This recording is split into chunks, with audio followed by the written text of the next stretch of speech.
제 이름은 박계실, 올해 72입니다. 사람들은 제 나이를 듣고는 고생 끝내고 자식들 복양받으며 편히 쉴 때라고들 하지만 제 삶은 그런 고상한 그림과는 거리가 멀었어요. 오히려 제 인생의 마지막 노동이 이제 막 시작된 기분이었습니다. 저는 지금 제 명의로 된 이 60평짜리 강남의 아파트에서 아들 내외와 함께 살고 있지요. 아니, 정확히 말하면 아들 내외의 집에 제가 얹혀 사는 모양새에 더 가까웠습니다. 아침 해가 거실 통창으로 쏟아져 들어오기 무섭게 제 하루는 시작됩니다. 손주 하준이가 일어날 시간에 맞춰 죽을 끓이고 아들 내외의 아침 식사를 준비하는 것이 저의 첫 번째 임무였어요. 부엌에 들어서자마자 어젯밤 며느리 오미주가 시켜 먹고 치우지도 않은 배달 음식 용기들이 싱크대에 산처럼 쌓여 있었습니다. 깊은 한숨이 절로 나왔지만 익숙하게 고무장갑을 꼈습니다. 이런 일로 얼굴 붉히고 싶지 않았거든요. 제가 한창 설거지를 하고 있을 때 안방 문이 열리며 실크 잠옷 차림의 미주가 나왔습니다. 저를 힐끗 보더니 인사는커녕 냉장고로 직행해 생수병을 꺼내 벌컥벌컥 마시더군요. 그러고는 미간을 찌푸리며 말했어요. 어머님, 아침부터 무슨 냄새예요? 된장찌개 끓이세요? 아침에는 속 부대끼니까 그냥 토스트나 준비하시라니까요. 하준이도 밥 잘 안 먹잖아요. 진석이가 어제 된장찌개 먹고 싶다고 해서 아, 진석 씨야 뭘 줘도 잘 먹죠? 근데 집안 전체에 냄새 배는 건 생각 안 하세요? 이따 제 친구들 오기로 했는데 집에서 쿰쿰한 냄새 나면 어떡해요? 당장 끄시고 환기부터 시키세요. 미주는 제 말은 들리지도 않는다는 듯 자기 할 말만 쏟아내고는 다시 방으로 휙 들어가 버렸습니다. 저는 끓기 시작하던 찌개에 불을 껐습니다. 아들이 먹고 싶다고 한마디 한 것을 기억해뒀다가 끓인 것인데 이렇게 아침부터 타박을 들으니 맥이 탁 풀렸어요. 이것이 제 일상이었습니다. 제가 하는 모든 것은 며느리의 허락과 검열 아래에 있었지요. 잠시 후 출근 준비를 마친 아들 진석이가 부엌으로 나왔습니다. 제 눈치를 한번 살피더니 작은 목소리로 말했어요. 어머니, 미주가 또 뭐라 그랬어요? 제가 원래 말투가 좀 쌀쌀맞아서 그래요. 아기는 없어요. 저는 그저 괜찮다며 아들의 어깨를 두드려 주었습니다.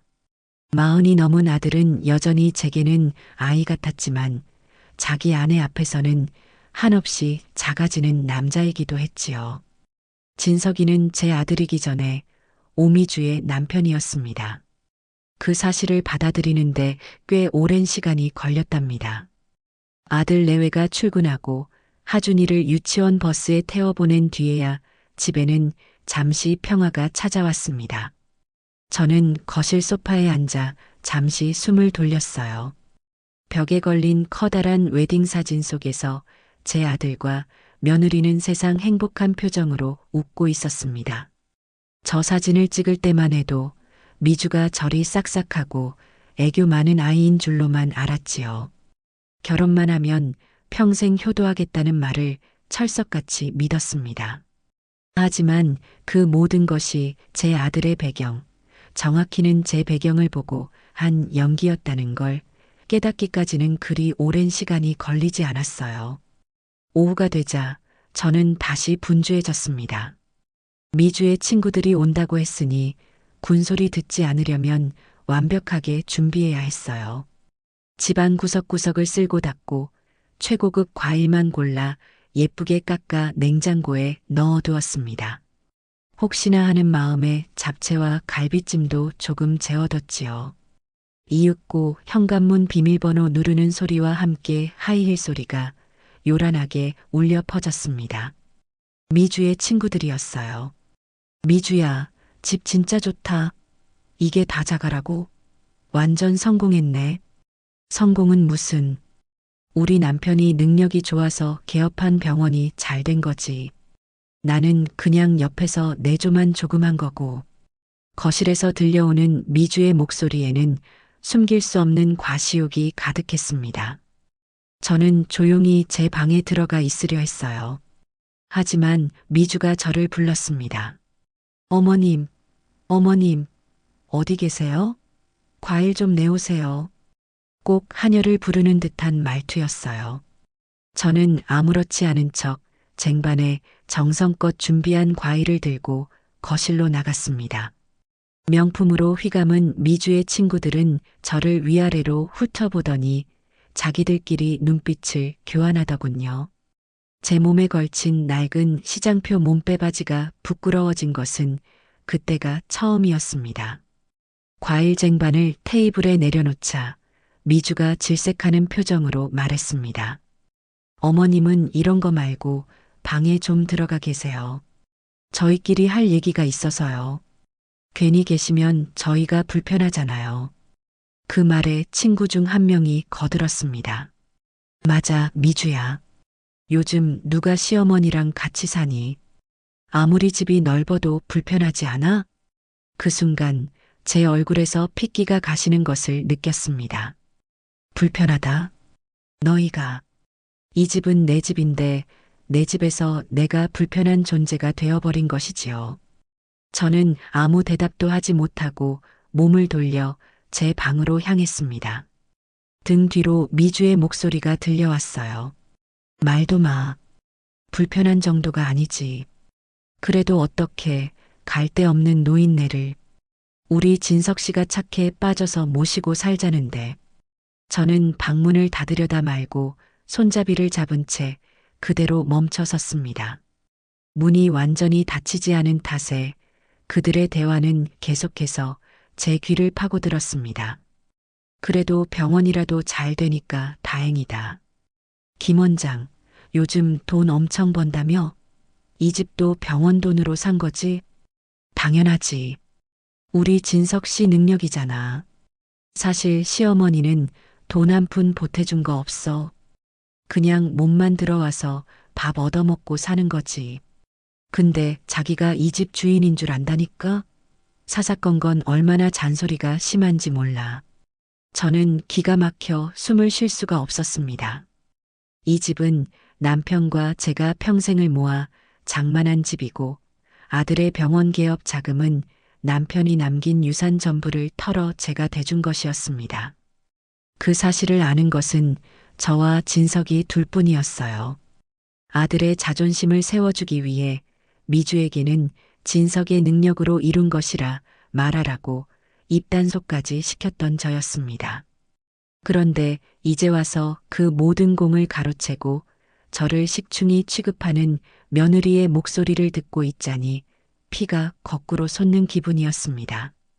대화는 점점 더 잔인해졌어요. 아, 정말 짜증나. 시도 때도 없이 거실에 나와 앉아 있고 내가 뭐 하는지 감시하는 것도 아니고 밥 차려주는 것도 유세 떠는 것 같아서 그냥 배달시켜 먹고 싶을 때가 한두 번이 아니야. 그리고 마침내 제 심장을 관통하는 말이 들려왔습니다. 미주가 한숨을 푹 쉬며 내뱉은 그 한마디가 제 남은 인생의 방향을 통째로 바꿔놓았지요. 솔직히 말해서 차라리 어머니가 조용히 사라져줬으면 소원이 없겠다. 정말이야. 저 할망구만 없으면 내 인생이 훨훨 날아다닐 텐데 숨 막혀서 죽을 것 같아. 할망구. 사라져줬으면. 저는 그 자리에 못 박힌 듯 서 있었습니다. 눈물이 흐를 줄 알았는데 이상하게 눈물은 나지 않았어요. 대신 심장 깊은 곳에서부터 차가운 분노 같은 것이 천천히 차오르는 것을 느꼈습니다. 그래, 내 소원이 그렇구나. 내가 사라져주는 것이 너의 소원이구나. 수십 년간 아들 하나만 바라보고 살아온 제 인생이 며느리의 말 한마디에 완전히 부정당하는 순간이었습니다. 그들의 웃음소리가 더는 들리지 않을 때까지 저는 문고리를 잡고 서 있었습니다. 한참 뒤에야 조용히 문을 닫고 방으로 들어왔어요. 창밖은 아직 환한 대낮이었지만 제 세상은 이미 칠흑 같은 밤이 되어버린 후였습니다. 그날 밤 저는 잠을 이룰 수 없었습니다. 친구들이 돌아가고 난 뒤 미주는 제가 재워뒀던 갈비찜을 발견하고는 어머님, 이런 거 하실 시간에 청소나 좀 더 하시지. 누가 해달랬어요? 라며 또 타박을 주었지요. 저는 아무 대꾸도 하지 않았습니다. 더 이상 그 아이와 말을 섞을 필요성을 느끼지 못했기 때문이에요. 모두가 잠든 깊은 밤, 저는 안방 장롱 깊숙한 곳에 숨겨두었던 제 개인 금고를 열었습니다. 작지만 묵직한 금고 안에는 제 인생의 가장 중요한 문서들이 들어 있었어요. 저는 그 안에서 봉투 2개를 꺼내 들었습니다. 하나는 이 아파트의 이름이 선명하게 박힌 등기권리증이었고, 다른 하나는 조금 누렇게 변한 종이 뭉치였습니다. 금전 소비 대차 계약서, 채권자 박계실, 채무자 김진석, 아들의 병원 개원 자금 5억 원에 대한 차용증이었지요. 아들의 부탁으로 공증까지 받아두었던 서류였습니다. 저는 그 2개의 서류를 책상 위에 나란히 올려놓고 한참을 바라보았습니다. 하나는 저의 집이었고 다른 하나는 저의 돈이었습니다. 그리고 며느리는 그 2가지를 모두 자신의 것인 양 누리면서 정작 그것들의 주인인 저는 사라져 주길 바라고 있었지요. 소원을 들어주마. 마음속으로 되뇌었습니다. 너가 그토록 바라는 소원, 이 늙은 어미가 아주 통 크게 들어주고 말고. 저는 서랍에서 휴대폰을 꺼내 낮에 받아두었던 부동산 중개인의 명함을 찾아 전화를 걸었습니다. 신호음이 몇 번 울리고 잠결에 전화를 받은 듯한 목소리가 들려왔습니다. 여보세요? 사장님, 저 박계실입니다. 낮에 상담했던 사람입니다. 제가 살고 있는 이 아파트, 내일 당장 매물로 내놓아 주십시오. 시세보다 조금 싸게 가장 빨리 처분하는 조건으로요. 수화기 너머의 중개인은 잠시 말이 없다가 정말이냐고 되물었습니다. 저는 조금의 망설임도 없이 대답했어요. 네, 정말입니다. 제 인생에서 가장 확실한 결정일 겁니다. 전화를 끊고 저는 창밖을 내다보았습니다. 어둠에 잠긴 도시의 불빛들이 아득하게 펼쳐져 있었어요. 그 불빛들을 보며 생각했습니다. 이것은 복수가 아니라고. 이것은 그저 한 사람의 간절한 소원을 들어주는 것일 뿐이라고. 그리고 동시에 지난 수십 년간 잃어버렸던 박계실이라는 나의 이름을 되찾는 첫걸음이라고 말입니다. 그날 이후 집안의 공기는 미묘하게 달라졌습니다. 아니, 정확히는 저 혼자만 달라진 세상에 살고 있었지요. 아들 내외는 여전히 저를 그림자처럼 취급했고 며느리 오미주는 제가 없는 사람인 양 행동하는 것에 조금도 거리낌이 없었어요. 그 아이는 제가 자신의 친구들 앞에서 어떤 수모를 겪었는지 그리고 그 뒤에 어떤 결심을 했는지 까맣게 모르고 있었으니까요. 저는 그 무지함이 고맙기까지 했습니다.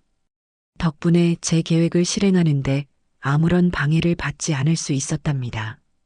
부동산 중개인에게 전화를 건 다음 날 아침, 저는 평소보다 조금 더 일찍 일어나 하준이와 아들 녀석이 좋아할 만한 아침상을 차렸습니다.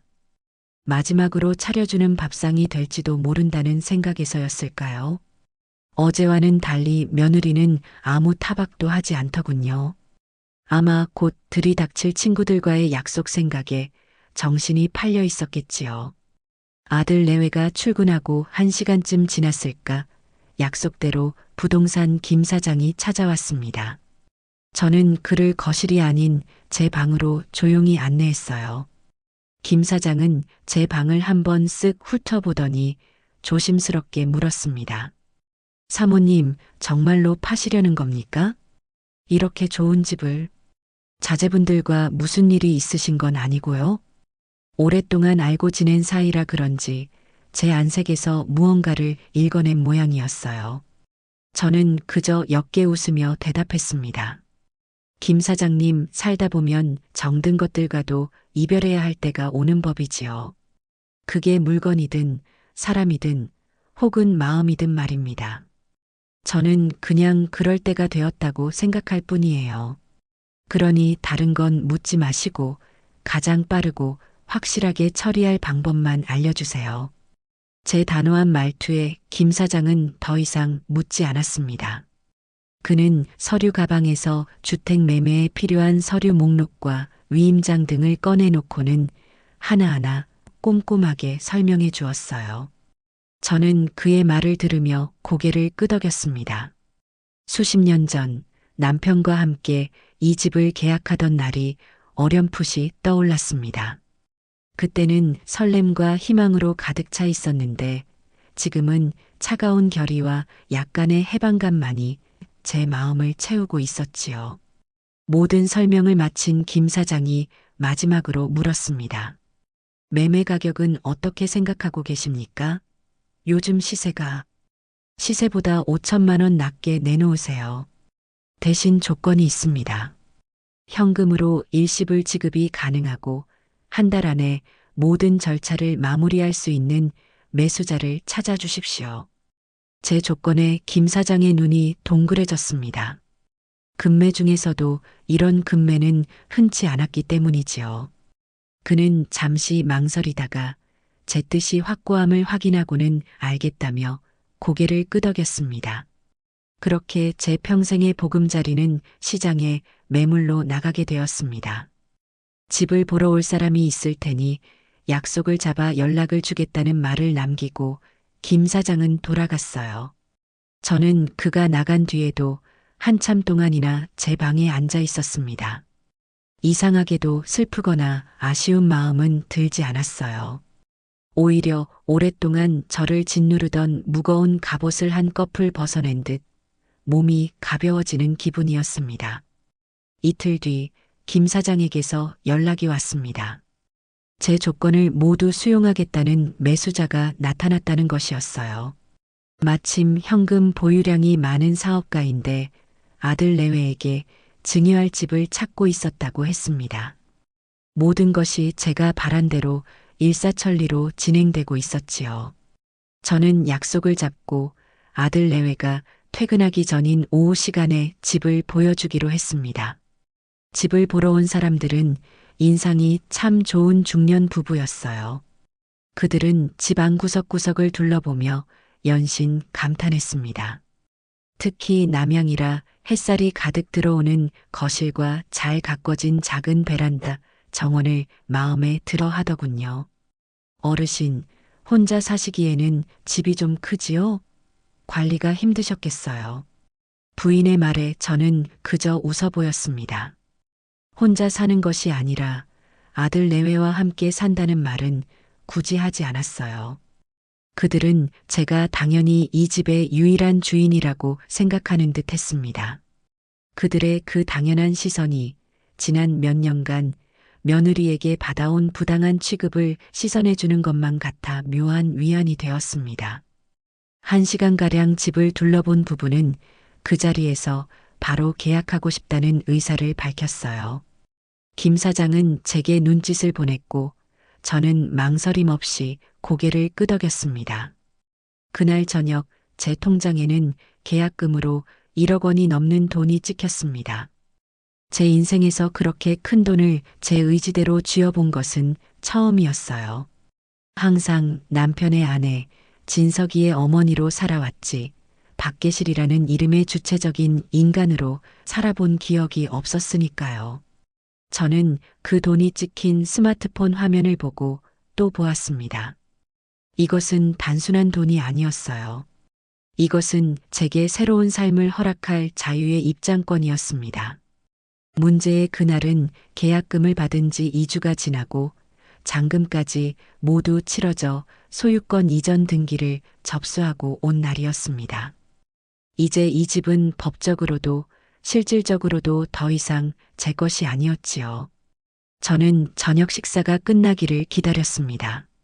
그날따라 진석이는 병원에서 힘든 일이 있었는지 피곤한 기색이 역력했고 미주는 새로 산 명품 가방에 대해 신나게 떠들고 있었어요. 하준이는 유튜브를 보느라 정신이 없었고요. 누구 하나 제게 관심을 두지 않는 여느 때와 똑같은 저녁 풍경이었습니다.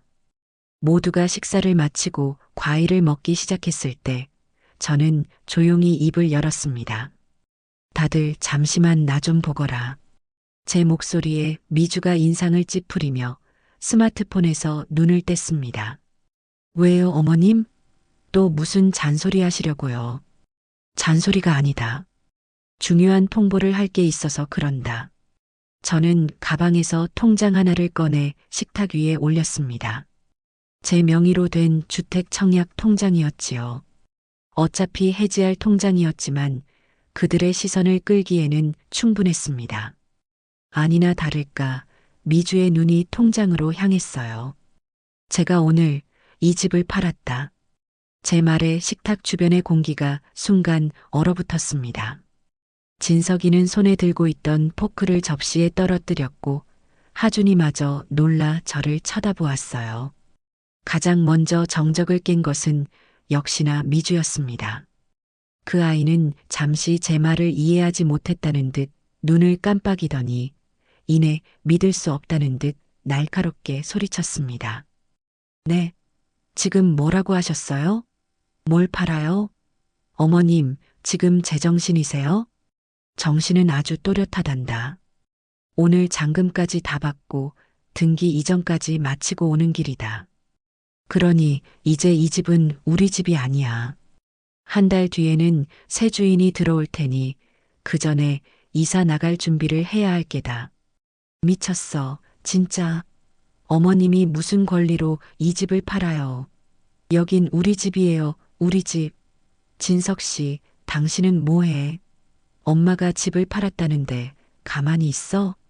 미주는 자리에서 벌떡 일어나 제게 고래고래 악을 썼습니다.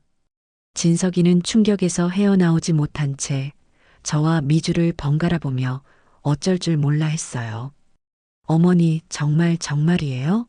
어떻게 저희랑 상의 한마디 없이. 상의? 내가 왜 너희와 상의를 해야 하지? 이 집은 내 이름으로 된 내 재산이다. 내 것을 내가 처분하는데 누구의 허락을 받아야 한다는 말이냐? 그리고 미주, 너는 내가 한 말을 벌써 잊었니? 저는 미주를 똑바로 쳐다보며 물었습니다. 그 아이는 흥분해서 얼굴이 벌개진 채 저를 쏘아보더군요. 저는 그 눈을 피하지 않고 차분하지만 단호한 목소리로 말을 이었습니다. 너가 나 사라져줬으면 소원이 없겠다고 하지 않았니? 이 늙은이가 없어져야 너 인생이 훨훨 날아다닐 것 같다고도 했고, 그래서 너의 소원을 들어주기로 한 것이다. 나는 사라질 테니 너희는 이제 훨훨 날아갈 준비만 하면 되겠구나. 제 말에 미주의 얼굴이 하얗게 질렸습니다. 자신이 친구들과 나눴던 대화를 제가 들었다는 사실에 당황한 기색이 역력했어요. 하지만 그 당황도 잠시, 그 아이의 성격은 곧바로 분노와 오만함으로 다시 무장하더군요. 겨우 그 말 때문에 지금 이 난리를 치시는 거예요? 농담으로 한 말을 가지고 늙으면 속이 그렇게 좁아져요? 좋아요, 잘 파셨네요. 이까진 낡은 집 없어도 괜찮아요. 우리 진석 씨 병원이 있는데 이런 고물 아파트 없어도 강남에 더 좋은 오피스텔 얻어서 나가면 그만이에요. 거기서는 어머님 잔소리 안 듣고 훨씬 더 행복하게 살 수 있겠네요. 진석 씨, 우리 당장 나가자. 이런 집 하루도 더 있기 싫어. 미주는 자신의 남편 팔을 잡아 끌며 소리쳤습니다. 그 모습은 마치 자신이 대단한 승리라도 거둔 개선장군 같았지요. 진석이는 여전히 상황 파악이 안 되는 얼굴로 제게 애원하는 듯한 눈빛을 보냈지만 저는 외면했습니다. 그리고 속으로 조용히 웃었어요. 그래, 잘했다. 아주 잘해주었어. 내 그 오만함이, 내가 다음 망치를 휘두를 완벽한 명분이 되어 주었으니 말이다. 저는 그 아이의 마지막 발악을 제 계획의 마지막 퍼즐 조각으로 기쁘게 받아들였습니다. 이제 첫 번째 망치는 내려쳤고 곧이어 두 번째 철퇴가 그들의 머리 위로 떨어질 차례였습니다. 며느리가 제 아들의 손을 끌고 방으로 들어간 뒤에도 거실에는 한동안 무거운 침묵이 흘렀습니다. 하준이는 겁을 먹은 듯 제 옆으로 다가와 조용히 눈치만 살피고 있었지요. 저는 아무 말 없이 아이의 등을 토닥여 주었습니다. 이 모든 소란 속에서 가장 상처받을 사람은 저 어린 손주일 것이라는 생각에 마음 한구석이 아려왔어요. 하지만 그렇다고 해서 제 결심을 물을 수는 없었습니다. 썩은 뿌리를 도려내지 않으면 결국 나무 전체가 죽어버리는 법이니까요. 지금은 아플지라도 이것이 결국 진석이와 하준이를 위한 길이 될 것이라 믿었습니다. 잠시 후 안방 문이 열리고 진석이가 혼자 나왔습니다. 그의 얼굴은 사색이 되어 있었어요. 어머니 제발 장난이라고 말해주세요. 어떻게 정말 집을 파실 수가 있어요. 장난 아니다. 내일쯤이면 등기소에서 연락이 올 게다. 그럼 내 말이 사실이라는 걸 알게 되겠지. 하지만 저희는 이제 어디로 가요? 하준이 학교는 어떡하고요? 갑자기 저희더러 어떡하라고. 진석이는 금방이라도 울음을 터뜨릴 것처럼 하소란을 했습니다. 저는 그런 아들의 모습을 보니 안쓰러우면서도 한편으로는 화가 치밀었어요. 저 아이는 40이 넘도록 자기 앞가림 하나 제대로 하지 못하고 모든 것을 제 그늘 아래에서 해결하려 들고 있었습니다. 그리고 그 결과가 바로 오미주 같은 며느리를 제 머리 꼭대기 위에 올려놓은 것이었지요. 그건 너희가 알아서 할 일이다. 내 아내 말이 맞지 않더냐. 너에게는 잘 나가는 병원이 있으니 이까지 집 한 채 없어도 더 좋은 곳으로 갈 수 있다고 하지 않았니? 나는 너희의 앞날을 믿는다. 저는 일부러 미주가 했던 말을 그대로 돌려주었습니다. 제 말에 진석이는 아무 대답도 하지 못하고 입술만 달싹거렸어요. 그때 방 안에서 미주의 날카로운 목소리가 들려왔습니다. 여보, 거기서 뭐해? 당장 그 노인네 놔두고 들어오라니까. 말 섞어봐야 우리만 손해야. 진석이는 어쩔 수 없다는 듯 슬픈 눈으로 저를 한번 쳐다보고는 힘없이 안방으로 다시 들어갔습니다. 저는 그 뒷모습을 보며 마음을 더욱 굳게 다졌습니다. 저 우유부단한 아들에게 세상이 얼마나 냉정한 곳인지, 그리고 자신의 힘으로 일어서는 것이 얼마나 중요한 일인지를 가르쳐 주어야 했습니다. 설령 그 방식이 조금 가혹할지라도 말이에요. 다음 날 아침 저는 평소보다 더 정갈한 옷차림으로 집을 나섰습니다. 아들 내외는 밤새 싸웠는지 둘 다 퀭한 얼굴로 출근했고 저는 그들이 나가자마자 미리 예약해둔 변호사 사무실로 향했어요. 서초동 법원 근처에 있는 꽤 규모가 큰 법무법인이었습니다. 남편이 살아생전 법적인 문제가 생길 때마다 도움을 받았던 곳이었지요. 담당 변호사는 저를 정중하게 맞이했습니다. 오랜만입니다, 사모님. 건강은 어떠신지요? 덕분에요, 변호사님. 오늘은 다름이 아니라 중요한 법률 자문을 좀 구하고 싶어서 찾아왔습니다. 저는 준비해간 서류 가방에서 누렇게 바랜 금전 소비 대차 계약서를 꺼내 변호사에게 건넸습니다. 변호사는 서류를 받아들고는 안경을 고쳤으며 꼼꼼하게 읽어 내려가기 시작했어요. 그의 미간이 잠시 좁혀졌다가 펴지기를 반복했습니다.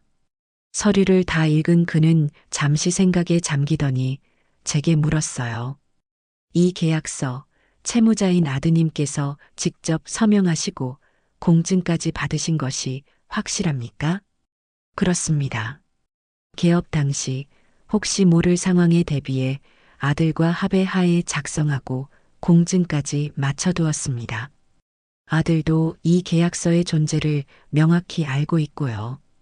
계약서상의 채무 변제 기일은 이미 한참 지났군요. 그리고 상호 간의 신뢰가 깨졌을 시 채권자는 채무 변제를 즉시 요구할 수 있다는 특약 사항도 명시되어 있고요. 이 특약 사항을 근거로 채무 상환을 요구하시려는 거군요. 역시 전문가는 달랐습니다. 제가 구구절절 설명하지 않아도 모든 상황을 정확하게 꿰뚫어 보고 있었지요. 저는 조용히 고개를 끄덕였습니다. 네, 맞습니다. 저는 더 이상 제 아들과 며느리를 신뢰할 수 없게 되었습니다. 따라서 제가 빌려준 원금 5억 원과 계약서에 명시된 연체 이자까지 모두 돌려받고 싶습니다. 법적으로 가능한 모든 조치를 취해 주세요. 제 단호한 말에 변호사는 잠시 저를 바라보았습니다. 그의 눈빛은 동정이나 연민이 아니었어요. 그저 한 인간의 중대한 결정을 존중하는 전문가의 담담한 시선이었습니다. 알겠습니다, 사모님. 사모님의 뜻대로 처리해 드리겠습니다. 우선 채무자인 김진석 원장에게 채무 상환을 요구하는 내용 증명을 발송하겠습니다. 오늘 바로 접수하도록 하지요. 그렇게 해 주십시오.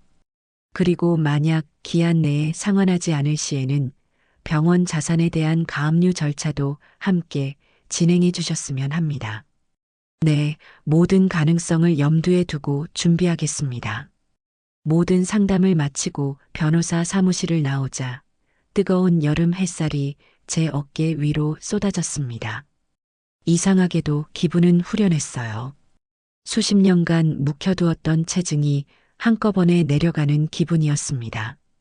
저는 이제 더 이상 누군가의 아내나 어머니가 아닌 채권자 박계실로서 제 권리를 당당하게 행사할 참이었습니다. 그날 오후 저는 집으로 돌아가지 않고 근처 호텔 카페에 앉아 조용히 차를 마셨습니다. 아마 지금쯤 진석이의 병원에는 제가 보낸 내용 증명이 도착했을 터였지요. 저는 눈을 감고 그 장면을 상상해 보았습니다. 평화로운 병원 접수 데스크에 배달된 법무법인의 인장이 찍힌 두툼한 우편 봉투. 무심코 봉투를 뜯어본 진석이의 얼굴이 어떻게 변해갈지, 그 옆에서 남편의 성공을 과시하던 미주의 표정이 어떻게 무너져 내릴지 눈앞에 선하게 그려졌습니다. 제 예상은 정확히 들어맞았습니다. 해가 저물기 시작할 무렵 제 휴대폰이 미친 듯이 울리기 시작했어요. 발신자는 진석이었습니다. 저는 받지 않았습니다. 첫 번째 전화를 시작으로 10여 통의 전화가 쉴 새 없이 걸려왔습니다. 저는 그 모든 전화를 무시하고 창밖의 풍경을 바라보며 유유히 찻잔을 비웠습니다. 너희가 내게 주었던 고통과 무시에 비하면 이 정도의 불안과 공포는 아무것도 아닐 테지요. 호텔에서 나와 집으로 돌아왔을 때 현관문을 열자마자 저는 살벌한 기운을 느낄 수 있었습니다. 진석이와 미주가 거실 소파에 나란히 앉아 저를 기다리고 있었어요. 두 사람의 얼굴은 하얗게 질려 있었고 소파 앞 테이블 위에는 제가 보낸 내용 증명서가 펼쳐져 있었습니다. 어머니, 이게 대체 무슨 일이에요? 진석이가 떨리는 목소리로 물었습니다. 저는 가방을 내려놓고 그들 앞에 섰습니다. 그리고 테이블 위의 서류를 가리키며 말했어요. 무슨 일이긴. 쓰여 있는 그대로다. 내가 너에게 빌려준 돈을 이제 돌려달라는 뜻이지. 하지만 이건 그냥 형식적인 서류였잖아요. 어머니께서도 그때 그냥 안전장치일 뿐이라고. 그 안전장치라는 것이 바로 이럴 때 쓰라고 있는 것이란다. 너와 나 사이의 신뢰라는 안전핀이 뽑혔으니 이제 장치가 작동하는 것은 당연한 이치 아니겠니? 제 말에 미주가 자리에서 벌떡 일어나 찢어질 듯한 목소리로 소리쳤습니다. 어떻게 이러실 수가 있어요? 집을 파신 것도 모자라서 이제는 병원까지 빼앗으시려는 거예요? 이게 사람이 할 짓이에요? 악마도 어머님보다는 착하겠네. 그 아이는 이성을 완전히 잃은 듯 보였습니다. 자신의 화려한 삶을 지탱해주던 두 개의 기둥, 즉 강남의 넓은 아파트와 잘 나가는 의사 남편이 사실은 모두 시어머니의 소나기에 있었다는 진실을 마주한 충격이 얼마나 컸을까요? 그동안 자신이 누려왔던 모든 것이 한낱 신기루에 불과했다는 사실을 깨달은 절망감이 그 아이를 미치게 만들고 있는 것이었지요. 악마, 그래, 내가 악마일지도 모르겠구나. 하지만 그 악마를 불러낸 것이 누구인지는 너 스스로가 더 잘 알 것이다. 내가 내뱉은 말들, 내가 했던 행동들, 그 모든 것이 쌓여 오늘의 이 결과를 만든 게야. 집이 없어도 병원이 있으니 괜찮다고 큰 소리치지 않았니? 그러니 이제 그 잘난 병원으로 내 살 길을 한번 찾아보거라. 어디 내 남편의 진짜 실력이 얼마나 대단한지 나도 한번 구경해보마. 저는 제 생애 가장 차가운 목소리로 말했습니다. 제 말은 비수가 되어 두 사람의 심장에 정확히 꽂혔을 겁니다. 진석이는 그 자리에 주저앉아 고개를 숙였고 미주는 더 이상 악을 쓸 기력조차 없는지 멍한 표정으로 서 있기만 했습니다. 그들의 세계가 완벽하게 붕괴하는 소리가 들리는 듯 했어요. 저는 더 이상 그들을 상대하지 않고 제 방으로 들어와 문을 잠갔습니다. 이제 주사위는 던져졌고 게임은 시작되었습니다. 그리고 이 게임의 규칙을 정하는 사람은 바로 저 박계실이었습니다. 그날 밤 이후로 집안은 마치 장례식장처럼 변해버렸습니다. 아들 내외는 더 이상 제게 악을 쓰거나 애원하지 않았어요. 대신 두 사람은 자기들끼리 매일같이 서로를 물어뜯기 시작했습니다. 제가 방 안에 있어도 그들의 대화는 문틈으로 새어들어왔지요. 처음에는 속삭이는 것 같더니 이내 감정이 격해져 고성이 오가곤 했습니다. 당신 제정신이야? 어떻게 병원 자금이 어머님 돈이라는 걸 나한테 숨길 수가 있어? 당신 나랑 결혼할 때 뭐라고 그랬어? 당신 능력으로 이룬 거라고 했잖아. 이게 다 사기였어. 그럼 내가 뭐라고 말해? 우리 엄마 돈으로 병원 차렸다고 말하면 당신이 나랑 결혼이나 했겠어? 그리고 당신이 우리 엄마한테 조금이라도 잘했어 봐. 일이 이 지경까지 오기나 했겠냐고. 다 당신 그 잘난 입 때문이야. 뭐? 내 입? 내가 틀린 말했어? 평생 아들 등골 빼먹는 시어머니 아니면 뭔데? 이제 와서 집 팔고 돈까지 다 회수해가는 저런 사람을 보고도 엄마라고 부르고 싶어? 그 입 닥치지 못해. 짝 하는 날카로운 소리가 들려왔습니다. 아마 진석이가 처음으로 며느리의 뺨을 때린 모양이었어요. 곧이어 미주의 악에 바친 울음소리와 물건이 부서지는 소리가 뒤섞여 들려왔습니다. 저는 눈을 감고 가만히 누워 그 모든 소리를 들었어요. 마음이 아프지 않았다면 거짓말이겠지요. 하지만 저는 그들이 스스로의 잘못을 깨닫고 이 시련을 통해 조금이라도 성장하기를 바랐습니다. 이것은 제가 그들에게 내리는 마지막 가르침이자 가장 혹독한 회초리였습니다. 다음 날부터 아들 내외의 필사적인 몸부림이 시작되었습니다. 두 사람은 밤늦게까지 노트북 앞에 앉아 무언가를 계속 검색하고 수십 통의 전화를 돌렸어요. 제가 거실을 지날 때면 그들의 대화가 조각처럼 들려왔습니다. 여기도 안 된대. DSR 규제 때문에 추가 대출은 절대 불가라는데. 제2금융권은 사채라도 알아봐야 하는 거 아니야? 미쳤어? 지금 우리 신용등급으로는 거기도 안 될 뿐더러 이자 감당 어떻게 하려고 그래. 그들은 은행, 저축은행, 심지어 지인들에게까지 돈을 빌리려 애썼지만 결과는 모두 마찬가지인 듯 했습니다. 집을 잃고 수억 원의 빚까지 떠안게 된 그들에게 선뜻 돈을 빌려줄 사람은 아무도 없었지요. 그들의 얼굴은 날이 갈수록 her숙해졌고 눈밑은 검게 변해갔습니다. 그동안 그들이 누려왔던 부유한 삶이 얼마나 허상 위에 세워진 것이었는지 이제야 뼈저리게 느끼고 있을 테지요. 며칠이 지나자 그들의 마지막 희망은 결국 저에게로 향했습니다. 이번에는 진석이 혼자가 아니었어요. 미주가 진석이의 등을 떠밀다시피 하여 제 방으로 들어왔습니다. 그리고는 쿵소리가 나게 무릎을 꿇더군요. 어머님, 저희가 다 잘못했어요. 제발 용서해 주세요. 미주가 눈물을 뚝뚝 흘리며 말했습니다. 하지만 저는 그 눈물에서 어떤 진심도 읽을 수가 없었어요. 저것은 반성의 눈물이 아니라 벼랑 끝에 몰린 자의 두려움에서 나오는 악어의 눈물이라는 것을 저는 알고 있었습니다.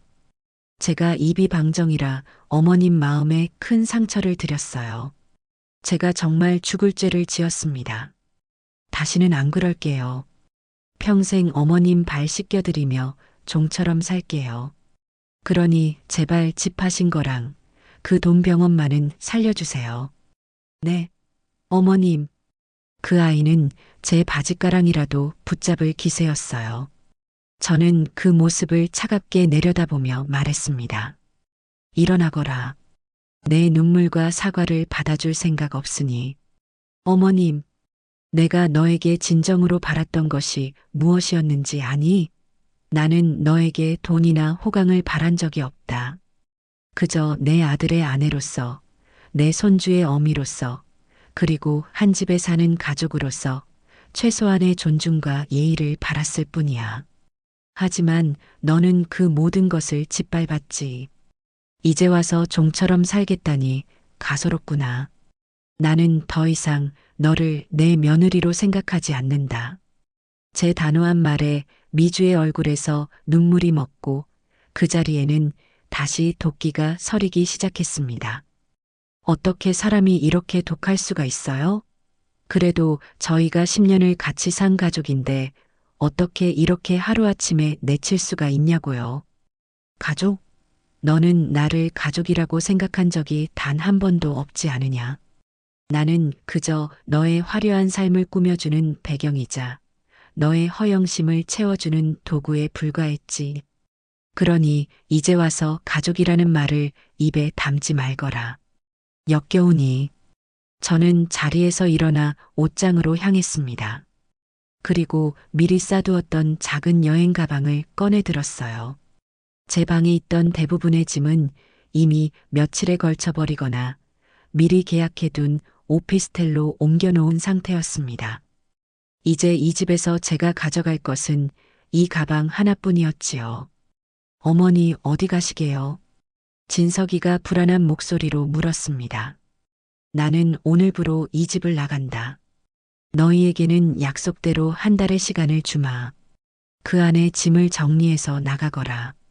만약 병원 빚을 갚지 못하면 변호사를 통해 모든 것을 법대로 처리할 것이다. 그리 알고 있거라. 그 말을 끝으로 저는 뒤도 돌아보지 않고 방을 나섰습니다. 현관으로 향하는 제 뒤로 미주의 절규와 진석이의 흐느낌이 따라왔지만 저는 걸음을 멈추지 않았습니다. 제가 현관문을 열고 밖으로 나서려는 순간 작은 손이 제 옷자락을 붙잡았어요. 하준이었습니다. 아이는 금방이라도 울음을 터뜨릴 것 같은 얼굴로 저를 올려다보고 있었어요. 할머니 가지 마세요. 할머니까지 가면 저는 누구랑 놀아요. 아이의 말에 제 심장이 쿵 내려앉았습니다. 이 모든 일에 아무 잘못 없는 저 작은 아이에게 가장 큰 상처를 주는 것만 같아 마음이 찢어질 듯 아팠습니다. 저는 가방을 내려놓고 쭈그려 앉아 아이와 눈을 맞췄어요. 하준아, 할머니가 하준이를 미워해서 가는 게 아니야. 잠시 멀리 여행을 다녀온다고 생각하렴. 그리고 아빠 엄마 말씀 잘 듣고 씩씩하게 지내야 해. 알았지? 저는 아이의 뺨에 입을 맞추고 품에서 작은 봉투 하나를 꺼내 아이의 손에 쥐어주었습니다. 아이가 좋아하는 로봇 장난감을 사주려고 모아두었던 돈이었어요. 하준이는 울음을 터뜨렸고 저는 차마 그 모습을 더 볼 수가 없어 서둘러 집을 빠져나왔습니다. 엘리베이터 문이 닫히고 나서야 저는 참았던 눈물을 터뜨리고 말았습니다. 하지만 그 눈물은 후회의 눈물이 아니었어요. 새로운 삶을 향한 통과 의례와도 같은 것이었습니다. 제가 새로 거처를 옮긴 곳은 강남역 근처에 있는 신축 오피스텔이었습니다. 크기는 15평 남짓으로 작았지만 혼자 살기에는 더할 나위 없이 쾌적하고 아늑한 공간이었지요. 통유리창으로는 도시의 화려한 야경이 한눈에 들어왔고 모든 가구와 가전제품은 최신식으로 갖춰져 있었습니다. 저는 이사 첫날 아무것도 하지 않고 소파에 앉아 창밖만 바라보았어요. 시끄러운 며느리의 잔소리도 답답한 아들의 한숨 소리도 없는 완벽한 고요함. 수십 년 만에 처음으로 느껴보는 완전한 해방감이었습니다. 며칠 뒤 저는 제 인생에서 가장 사치스러운 일을 했습니다. 백화점에 가서 제 마음에 드는 옷과 구두, 가방을 망설임 없이 샀어요. 항상 시장에서 헐값에 파는 옷만 사 입고 며느리와 아들에게 좋은 것을 사주기만 했지 저 자신을 위해 돈을 써본 기억이 없었습니다.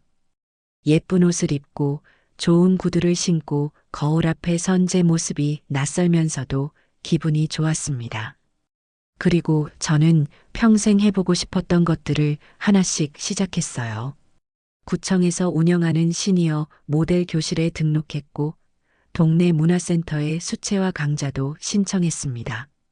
처음에는 어색했지만 새로운 것을 배우는 즐거움은 상상 이상이었어요. 그곳에서 저와 비슷한 처지의 새로운 친구들도 사귈 수 있었습니다. 남편과 자식 뒷바라지에 평생을 바치고 이제야 자신의 삶을 찾아 나선 멋진 여성들이었지요. 우리는 함께 밥을 먹고 차를 마시고 서로의 지나온 삶을 이야기하며 깊은 유대감을 쌓아갔습니다. 아들 내외에게서는 더 이상 연락이 오지 않았습니다. 아마 그들도 이제는 소용없다는 것을 깨달았겠지요. 저는 그들의 소식이 궁금하지 않았습니다. 이제 저는 오롯이 저 자신, 박계실의 삶을 살아가고 있었으니까요. 창밖으로 보이는 도시의 야경은 그날도 변함없이 반짝이고 있었습니다. 저는 따뜻한 차 한 잔을 들고 그 풍경을 바라보며 미소 지었습니다. 저 불빛 중 어딘가에서 제 아들 내외는 혹독한 대가를 치르고 있겠지요. 하지만 그것은 이제 더 이상 제 소관이 아니었습니다. 저는 그저 제게 주어진 이 소중한 자유와 평화를 마음껏 누릴 참이었습니다. 제가 그 지옥 같았던 집을 나온 지 한 달이 지났습니다. 제게 그 한 달은 30년 만에 처음으로 오롯이 저 자신에게 집중할 수 있었던 평화로운 시간이었지만 아들 내외에게는 30년 같은 고통의 시간이었을 겁니다. 저는 더 이상 그들의 소식을 궁금해하지 않으려 애썼어요.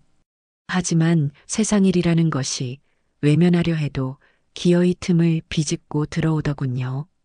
제게 그들의 소식을 전해준 것은 다름 아닌 법무법인의 담당 변호사였습니다. 제가 새 오피스텔에서 처음으로 맞이하는 상쾌한 아침, 향긋한 커피를 내리며 창밖 풍경을 감상하고 있을 때였습니다. 사모님, 박계실 사모님 맞으시지요? 법무법인 세종의 최 변호사입니다. 아침 일찍 죄송합니다. 아닙니다, 변호사님. 무슨 일이신가요? 다름이 아니라 채무자 김진석 원장 측에서 약정된 기한이 지났음에도 불구하고 채무 상환에 대한 어떠한 의사표시도 없어 계약서에 명시된 대로 병원 자산에 대한 가압류 절차를 진행하고자 합니다. 허락해 주시겠습니까? 수화기 너머로 들려오는 변호사의 차분하고 감정 없는 목소리에 저는 잠시 눈을 감았습니다. 가압류라는 세 글자가 주는 무게감이 묵직하게 심장을 짓눌렀어요. 아들이 의사 가운을 입고 처음 그 병원 문을 열던 날 세상을 다 가진 듯 기뻐하던 모습이 눈앞에 어른거렸습니다. 남편이 남겨준 마지막 유산을 전부 쏟아부어 마련해준 아들의 꿈이자 제 마지막 헌신이었던 그 공간에 빨간 딱지가 붙게 될지도 모른다고 생각하니 마음 한구석이 시큰하게 아려왔습니다.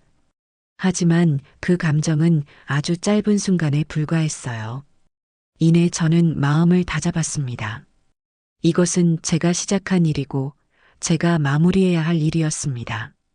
썩은 상처를 그대로 두면 온몸으로 독이 퍼지는 법이지요. 네, 변호사님. 법이 허용하는 가장 강력하고 신속한 방법으로 처리해 주십시오. 어떤 감정적인 고려도 하지 않으셔도 좋습니다. 알겠습니다. 즉시 진행하고 진행 상황은 다시 보고 드리겠습니다. 전화를 끊고 저는 새로 산 하얀 찻잔에 따뜻한 국화차를 따랐습니다. 은은한 차 향기가 혼자 쓰기엔 넓게만 느껴지는 오피스텔을 가득 메웠어요. 진석이도 미주도 심지어 하준이도 없는 이 완벽한 고요함 속에서 저는 비로소 냉정하게 생각할 수 있었습니다. 내가 정말 원하는 것이 무엇이었을까? 단순히 돈을 돌려받고 그들에게 복수하는 것이었을까? 아니요. 저는 그저 모든 것을 제자리로 돌려놓고 싶었을 뿐입니다. 내 집, 내 돈, 그리고 빼앗겼던 내 인생까지도요. 그 과정에서 누군가가 고통받는다면 그것은 온전히 그 사람의 업보일 뿐, 제 탓은 아니라고 몇 번이고 되뇌었습니다. 그들은 제 선의와 침묵을 권리로 착각했고 제 헌신을 당연하게 짓밟았으니까요. 며칠 뒤 뜻밖의 인물에게서 전화가 걸려왔습니다. 제가 살던 아파트 바로 옆집에 살던 박씨 아주머니였어요. 한 동네에 오래 살며 꽤 가깝게 지냈던 사이였지만 사실 그녀의 주된 관심사는 늘 남의 집 사정이었습니다. 어머, 계실 씨. 이게 얼마만이야? 그동안 연락도 없고 무슨 일 있었어? 갑자기 이사는 왜 간 거야? 아들네랑 싸웠다는 소문이 있던데 정말이야?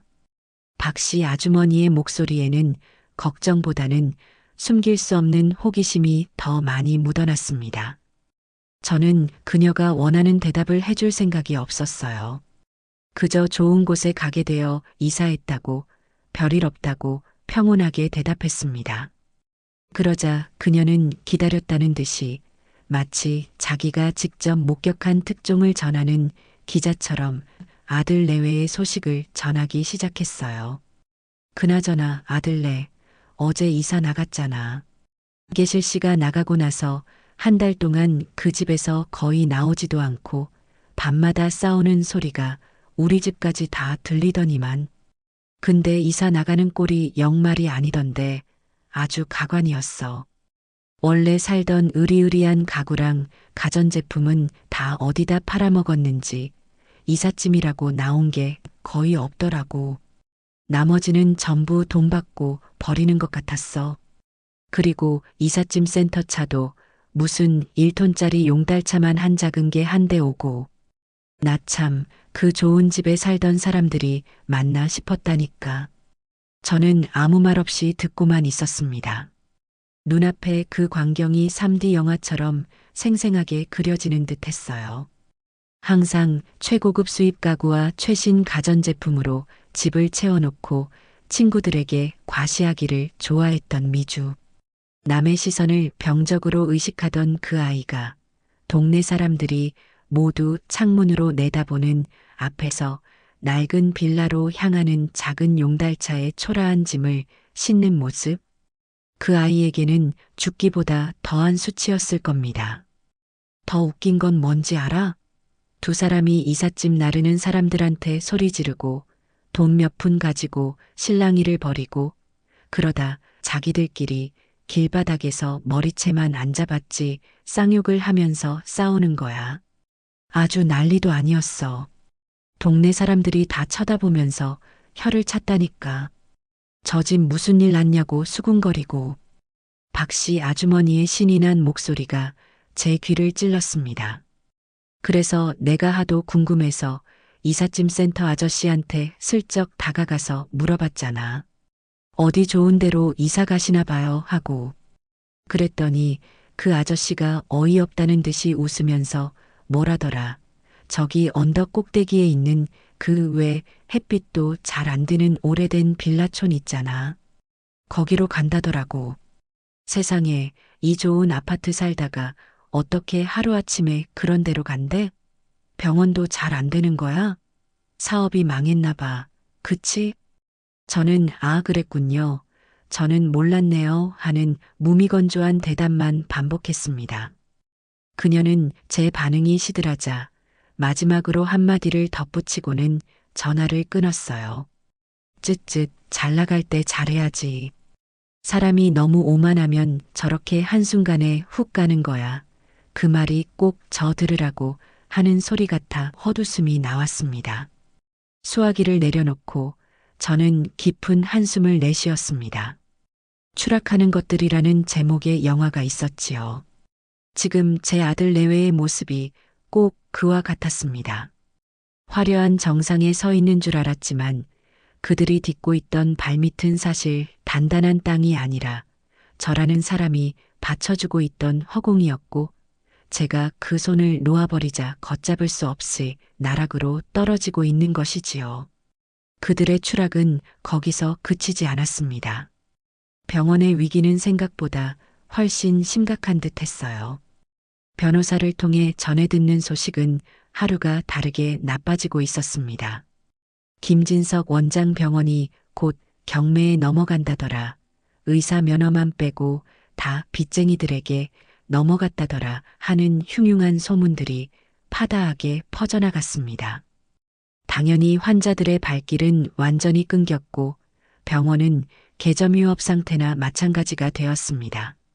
설상가상으로 병원 건물주에게서는 임대료가 석 달치나 밀렸다며 명도 소송을 준비하겠다는 통보까지 왔다고 하더군요. 그 무렵부터 진석이에게서 밤늦게 문자가 오기 시작했습니다.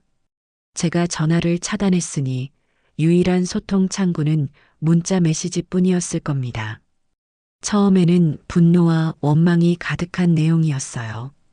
어머니는 정말 피도 눈물도 없으십니까? 아들 인생을 이렇게 망가뜨려야 속이 시원하십니까? 제가 죽어야 의복수가 끝나겠습니까? 저는 그 끔찍한 문자들을 읽고 말없이 삭제했습니다. 제 마음이 약해져서는 안 된다고 스스로를 다잡았지요. 며칠이 지나자 문자의 내용은 처절한 애원으로 바뀌었습니다. 어머니, 제가 다 잘못했습니다. 정말입니다.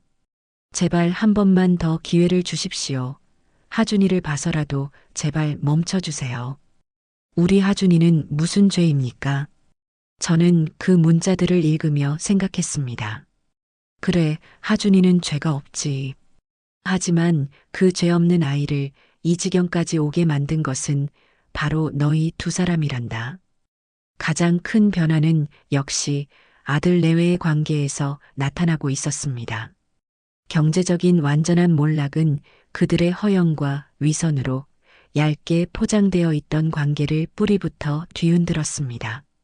그들은 이제 남의 시선 따위는 아랑곳하지 않고 서로를 비난하고 싸웠습니다. 그들의 새로운 보금자리가 된 낡은 빌라는 방음이 거의 되지 않았고 덕분에 이웃들은 밤낮 없이 이어지는 그들의 끔찍한 부부싸움을 강제로 청취해야 하는 고통을 겪고 있다는 소문도 들려왔지요. 다 당신 때문이야. 당신이 능력 있는 척, 잘난 척만 안 했어도 내가 이렇게 비참해지진 않았을 거라고. 당신 능력으로 이룬 병원? 웃기지 마. 결국엔 마마보이에 엄마 돈 없으면 아무것도 못하는 셔터맨이었잖아. 뭐? 셔터맨? 너는 너는 그 엄마 돈으로 수천만 원짜리 명품 가방 사서 걸치고 외제 차 굴리면서 사모님 소리 들을 땐 좋았지. 내가 우리 엄마한테 사람 취급만 제대로 했어도 내가 이렇게 바닥까지 떨어지진 않았을 거라고. 그들의 싸움은 결국 서로의 가장 아픈 곳, 가장 치욕스러운 부분을 후벼 파는 진흙탕 싸움으로 번져갔습니다. 사랑과 존중이 사라진 자리에 남은 것은 지독한 경멸과 날선 증오뿐이었어요. 그들은 더 이상 부부가 아니었습니다. 그저 실패의 책임을 서로에게 떠넘기기에 바쁜 철천지원수에 불과했지요. 저는 그들의 망가져가는 모습을 상상하며 씁쓸한 마음을 금할 수 없었습니다. 내가 원했던 것이 과연 이런 모습이었을까?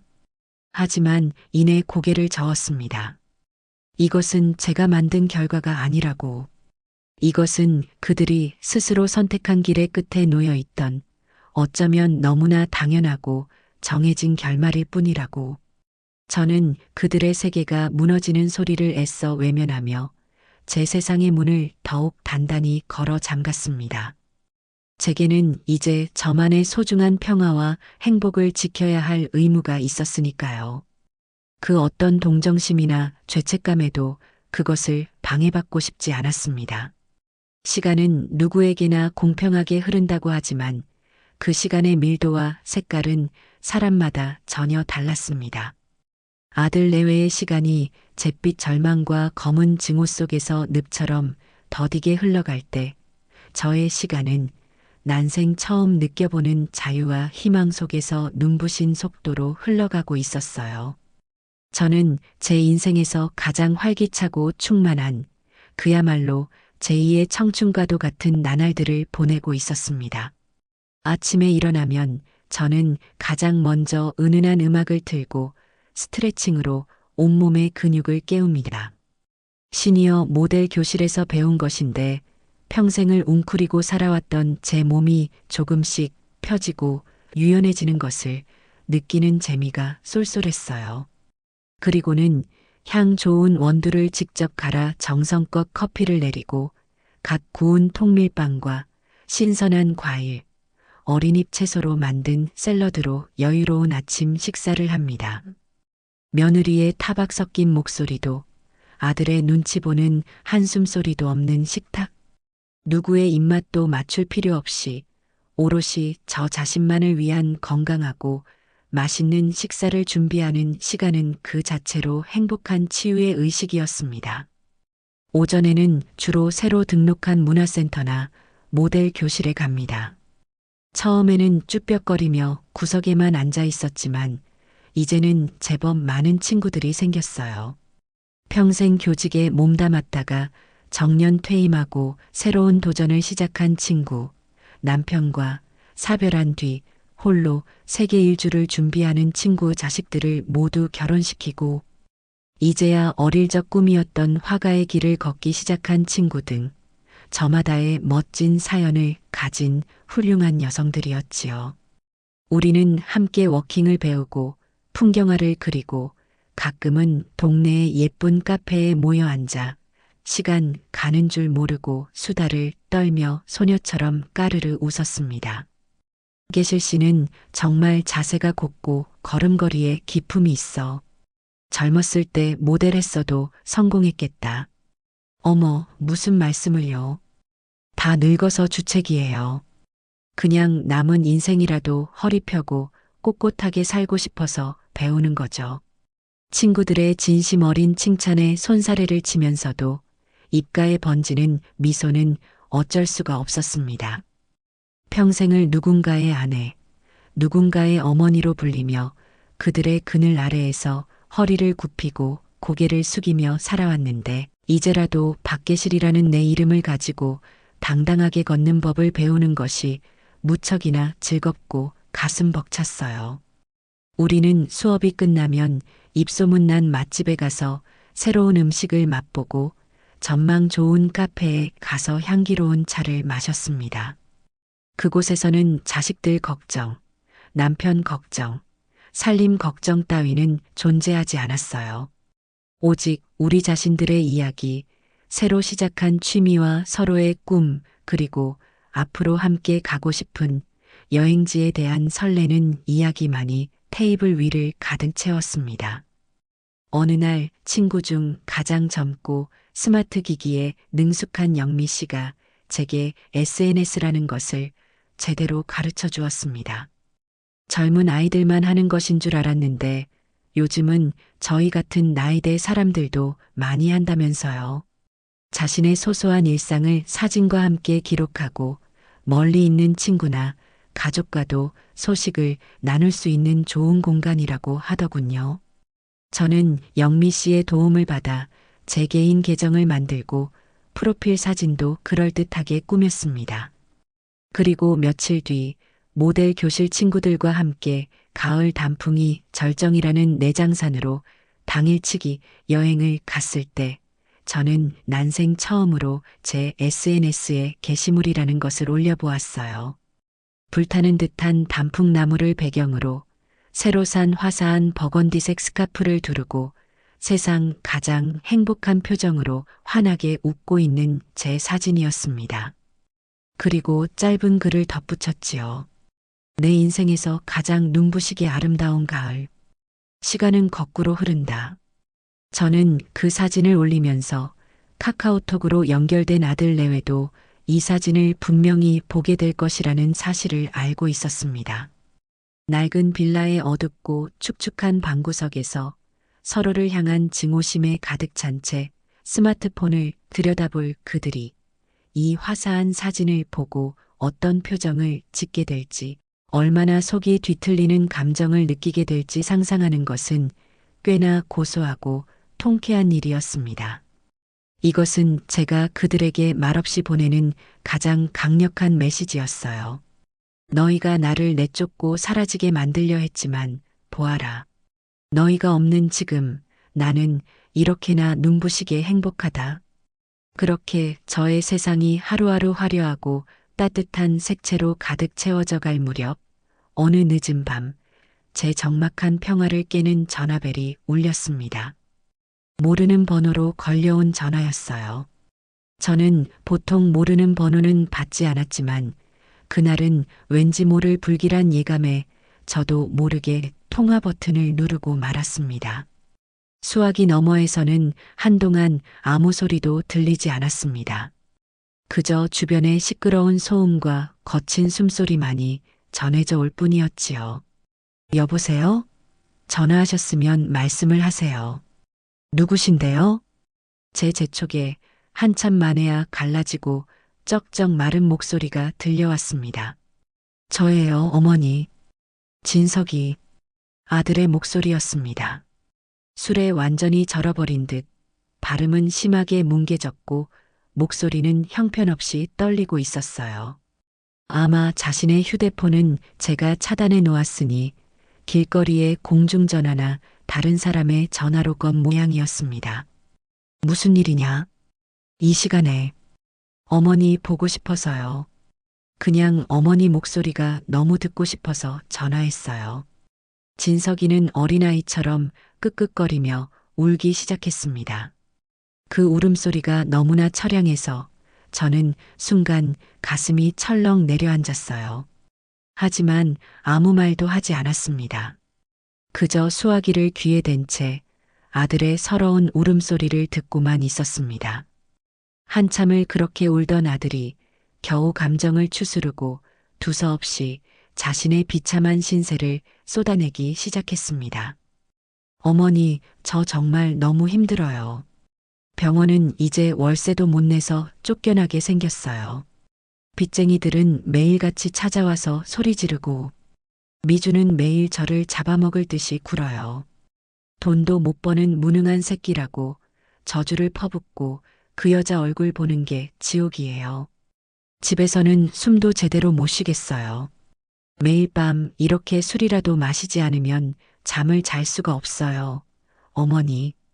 그의 목소리에는 깊이를 알 수 없는 절망과 지독한 후회가 뒤섞여 있었습니다.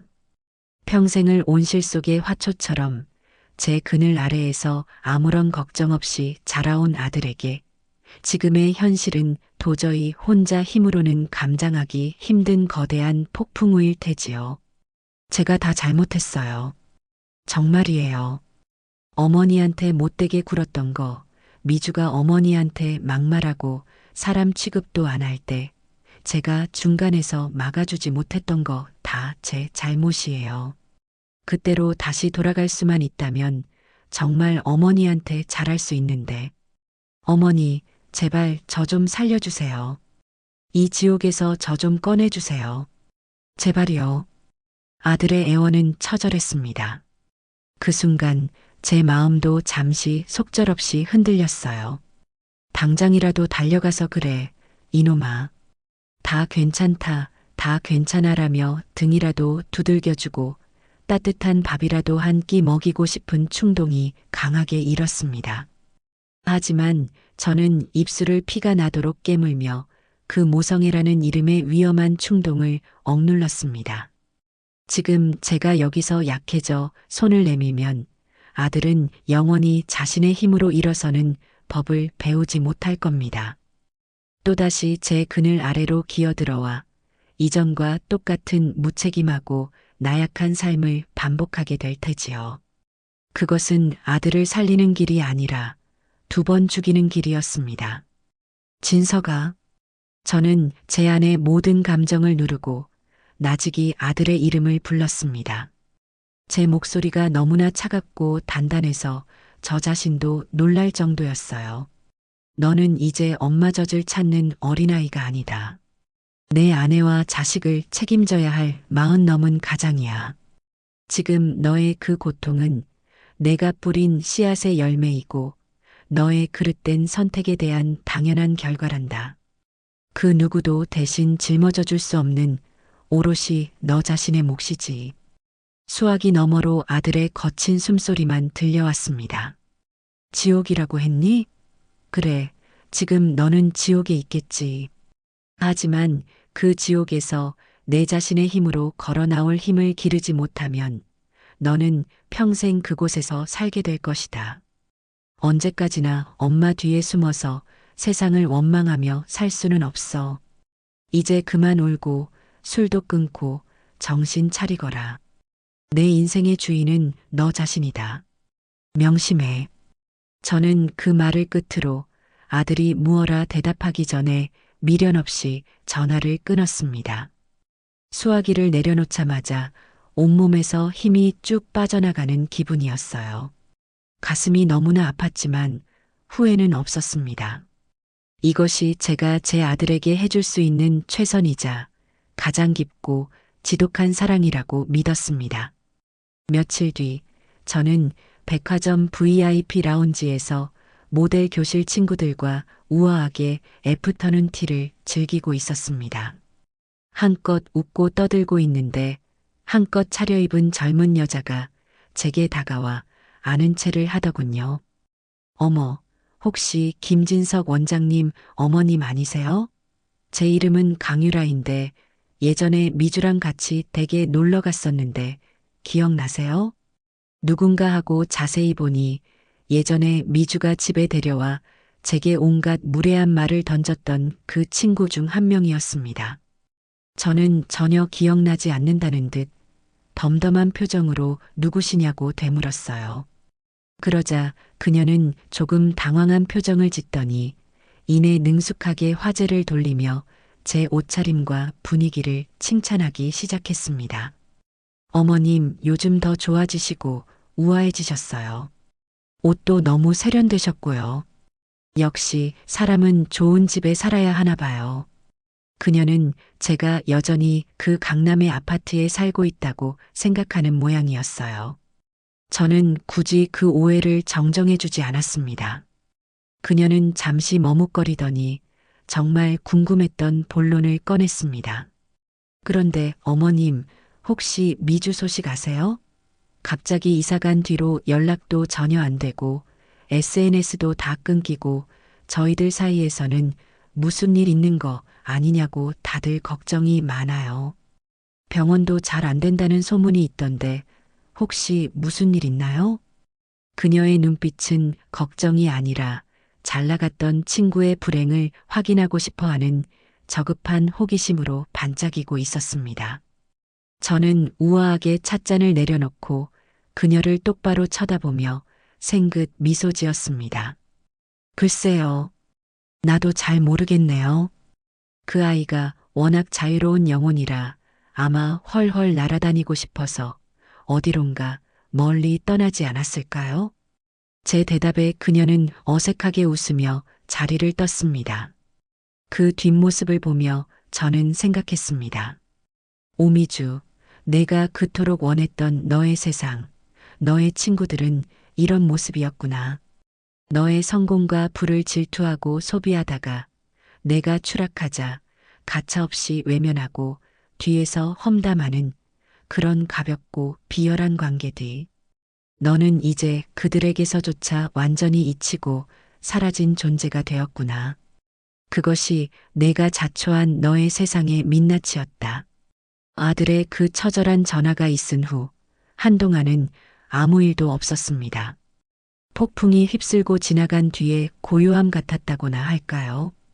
저는 제 일상으로 돌아가 그림을 그리고 워킹을 배우고 친구들과 즐거운 시간을 보내며 평온한 나날을 보냈습니다.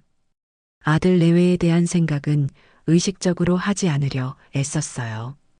그들은 이제 그들 스스로의 힘으로 바닥을 딛고 일어서든 아니면 그 바닥 아래로 더 깊이 꺼져버리든 온전히 자신들의 의지와 능력에 달린 문제라고 선을 그었습니다. 저는 이제 충분히 제가 할 만큼 했다고 생각했지요. 하지만 제가 그들을 너무 얕보고 있었던 모양입니다. 특히 오미주라는 아이의 끈질김과 뻔뻔함의 깊이를 말입니다. 그날은 제가 문화센터 수채화 교실에서 막 돌아왔을 때였습니다. 제가 그린 가을 풍경화가 선생님께 큰 칭찬을 받아 기분이 무척 좋았던 날이었지요. 콧노래를 흥얼거리며 현관문을 열고 들어서는데 거실에 놓인 인터폰 화면이 깜빡이고 있었어요. 부재중 방문자가 있다는 표시였습니다. 무심코 확인 버튼을 눌렀을 때 저는 화면에 떠오른 얼굴을 보고 순간 숨을 멈췄습니다. 화면 속에는 며느리 오미주가 제 손주 하준이의 손을 꼭 잡고 서 있었습니다. 미주의 얼굴은 한 달 전보다 훨씬 더 수척해지고 어두워져 있었지만 그 눈빛만은 무언가 단단히 결심한 듯 이글거리고 있었어요. 그리고 그 옆에 서 있는 하준이는 잔뜩 겁을 먹은 표정으로 바닥만 내려다보고 있었습니다. 아이의 손에는 날꽃대가 묻은 로봇 장난감이 들려 있었지요. 제가 이사 나오기 전 마지막으로 쥐어주었던 바로 그 장난감이었습니다. 제 심장이 철렁 내려앉았습니다. 저 아이가 하준이를 데리고 여기까지 찾아온 것입니다. 대체 무슨 꿍꿍이일까? 불길한 예감이 온몸을 휘감았습니다. 저는 인터폰을 꺼버리고 모르는 척할까 잠시 고민했지만 화면 속 하준이의 겁먹은 얼굴이 눈에 밟혀 차마 그럴 수가 없었어요. 저 아이는 아무 잘못이 없으니까요. 결국 저는 깊은 한숨과 함께 공동 현관문을 열어주었습니다. 잠시 후 엘리베이터가 도착하는 소리가 들리고 제 집 현관문 앞으로 두 사람의 그림자가 다가왔습니다.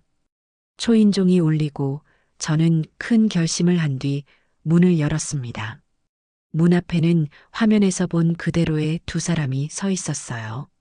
미주는 저를 보자마자 마치 연습이라도 한 듯 눈에 눈물을 그렁그렁 매달고는 입을 열었습니다.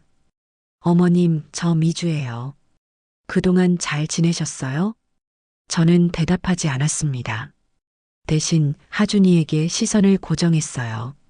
아이는 제 시선을 피하며 엄마의 등 뒤로 숨으려고 했습니다. 저는 그런 아이를 보며 마음이 찢어질 듯 아팠습니다. 저 순진한 아이를 이 끔찍한 싸움의 한가운데로 끌어들인 며느리에 대한 분노가 치밀어 올랐어요. 무슨 일이냐? 여기까지는 어쩐 일이지? 제 차가운 목소리에 미주는 더욱더 불쌍한 표정을 지으며 말했습니다. 하준이가 할머니를 너무 보고 싶어 해서요.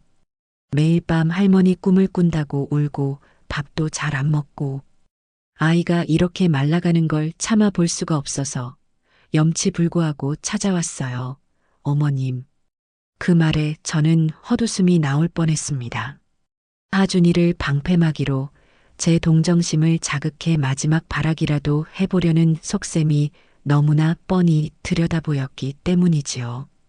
하지만 저는 일단 그 연극을 지켜보기로 했습니다. 저 아이가 어디까지 할 수 있는지 그 바닥을 확인하고 싶었거든요. 저는 두 사람을 집 안으로 들였습니다. 제 오피스텔에 들어선 미주는 잠시 주변을 둘러보며 그 화려하고 깔끔한 내부에 놀란 듯 했지만 이내 다시 슬픈 표정으로 연기를 시작했습니다.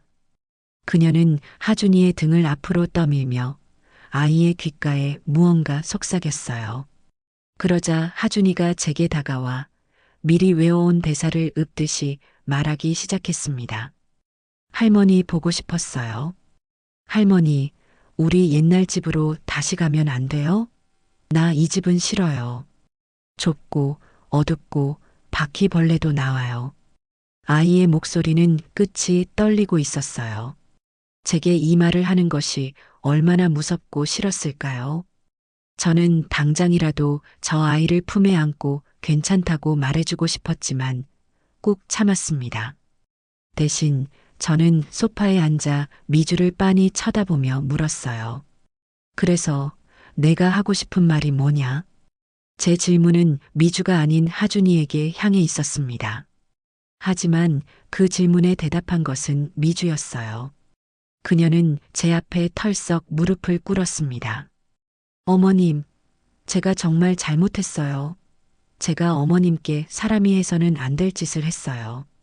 제가 천벌을 받으려니에요. 그러니 제발 저희를 용서해 주세요. 집도 병원도 다 어머님 거 맞아요. 저희는 그냥 어머님 덕에 잠시 호강했던 것 뿐이에요. 그러니 제발 저희를 거두어 주세요. 하준이를 봐서라도 이 어린 것이 무슨 죄가 있어서 이런 고생을 해야 해요. 제 뺨이라도 때리세요, 어머님. 분이 풀릴 때까지 저를 때리세요. 미주는 통곡하며 제 앞에 엎드렸습니다. 그 모습은 정말이지 처절하고 애처로워 보이기까지 했습니다. 아마 다른 사람이 보았다면 못된 시어머니에게 핍박받는 가련한 며느리라고 생각했을지도 모를 일이지요.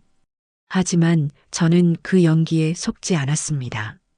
저는 조용히 자리에서 일어나 여전히 겁에 질려 서 있는 하준이에게로 다가갔습니다. 그리고는 아이의 눈높이에 맞춰 몸을 낮추고 부드러운 목소리로 말했어요.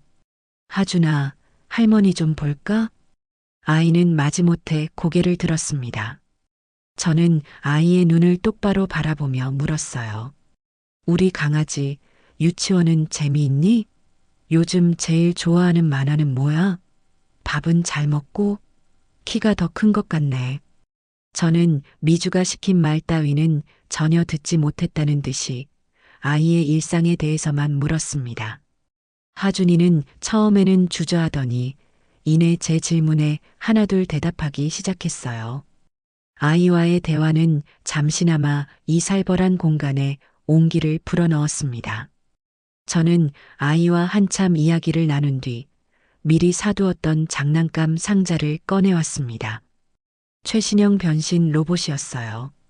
하준아, 이거 할머니가 우리 하준이 주려고 사둔 거야. 선물이야.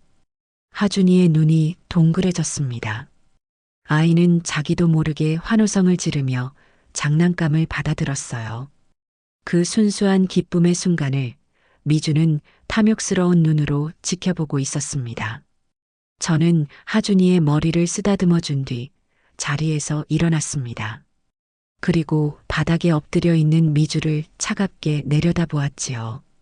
이제 그만 일어나거라. 내 연극은 조금도 감동적이지 않으니. 제 말에 미주의 울음소리가 뚝 그쳤습니다.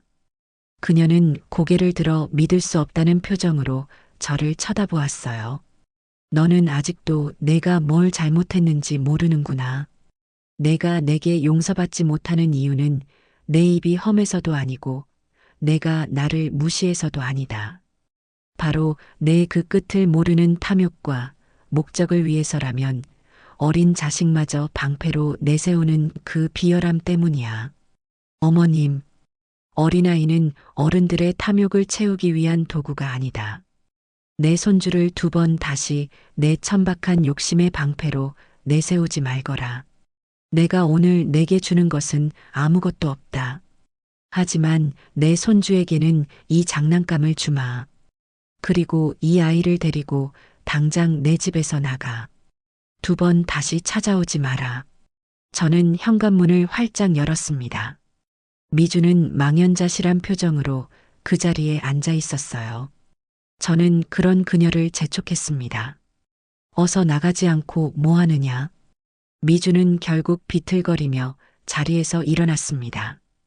그녀의 얼굴에서는 눈물도 분노도 사라지고 모든 것을 잃어버린 사람의 텅 빈 표정만이 남아 있었어요. 그녀는 하준이의 손을 거칠게 잡아 끌고는 아무 말 없이 제 집을 나갔습니다. 저는 그들이 엘리베이터를 타고 완전히 사라질 때까지 문을 닫지 않고 그 뒷모습을 지켜보았습니다. 쾅 하는 소리와 함께 문을 닫고 나서야 온몸에 힘이 빠져 그 자리에 주저앉았습니다. 눈물이 왈칵 쏟아졌어요. 하준이의 겁먹은 얼굴, 그리고 마지막에 보았던 미주의 그 텅 빈 눈빛이 머릿속을 떠나지 않았습니다. 마음이 약해지는 것을 느꼈어요. 내가 너무 심했나? 이쯤에서 그만 용서해 주어야 하나 하는 생각이 들었습니다. 하지만 그 생각은 오래가지 않았습니다. 저는 그날 밤 잠든 아들에게서 걸려왔던 전화를 떠올렸습니다. 그리고 오늘 아들까지 방패로 내세웠던 며느리의 모습을 떠올렸어요. 저는 고개를 저었습니다. 그리고 혼잣말처럼 중얼거렸습니다. 아니, 아직 멀었어. 저들은 아직도 자신들이 왜 이렇게 되었는지 진짜 이유를 몰라. 저는 그날 밤 한 가지 사실을 확신할 수 있었습니다. 아마도 집에 돌아간 미주는 이 모든 실패의 책임을 또다시 제 탓으로 돌리거나 혹은 남편인 진석에게 돌리겠지요. 그리고 오늘 있었던 일을 진석이가 알게 된다면 순진한 제 아들이 자신의 아들까지 이용하려 했던 아내의 모습을 알게 된다면 그렇습니다. 저는 그날 제 아들 내외의 결혼 생활이 이제 정말로 끝났다는 것을 직감했습니다. 그들의 관계를 끝장내는 마지막 비수를 꽂은 것은 결국 제가 아니라 며느리 오미주, 자기 자신이라는 사실을 말입니다. 그녀는 스스로 자신의 무덤을 판 것이지요. 저는 그 서늘한 확신과 함께 지독하게 길었던 그날 밤을 보냈습니다. 분노와 연민, 그리고 손주에 대한 미안함이 뒤섞여 마음이 복잡했어요. 하지만 한 가지는 분명했습니다. 제가 더 이상 물러설 곳도 물러설 이유도 없다는 사실이었지요. 이제 공은 제 아들 김진석에게로 완전히 넘어갔습니다. 그가 과연 이 모든 진실 앞에서 어떤 선택을 내릴 것인가. 저는 그저 기다릴 뿐이었습니다. 제 예상대로 그 선택은 오래 걸리지 않았습니다. 이틀 뒤 늦은 저녁 시간에 제 오피스텔에 인터폰이 울렸습니다. 화면에 나타난 것은 엉망인 몰골의 아들, 진석이 혼자였습니다. 저는 잠시 망설이다가 문을 열어주었습니다. 집 안으로 들어선 아들의 모습은 지난번 술에 취해 전화했을 때보다 훨씬 더 처참했어요. 며칠은 좋게 굶은 사람처럼 헬쑥했고 눈은 붉게 충혈되어 금방이라도 터질 듯 했습니다. 하지만 그 모습 속에서 이전에는 볼 수 없었던 무언가 단단하게 결심한 사람의 비장함이 느껴졌습니다. 아들은 거실 소파에 힘없이 주저앉았습니다. 저는 아무 말 없이 냉장고에서 찬물을 한 잔 꺼내 건넸어요. 아들은 물을 단숨에 들이켜고는 한참 동안이나 고개를 들지 못했습니다. 긴 침묵 끝에 그가 마침내 입을 열었습니다. 그의 목소리는 모래가 섞인 것처럼 거칠고 낮았습니다. 어머니 다 들었습니다. 무엇을 말이냐?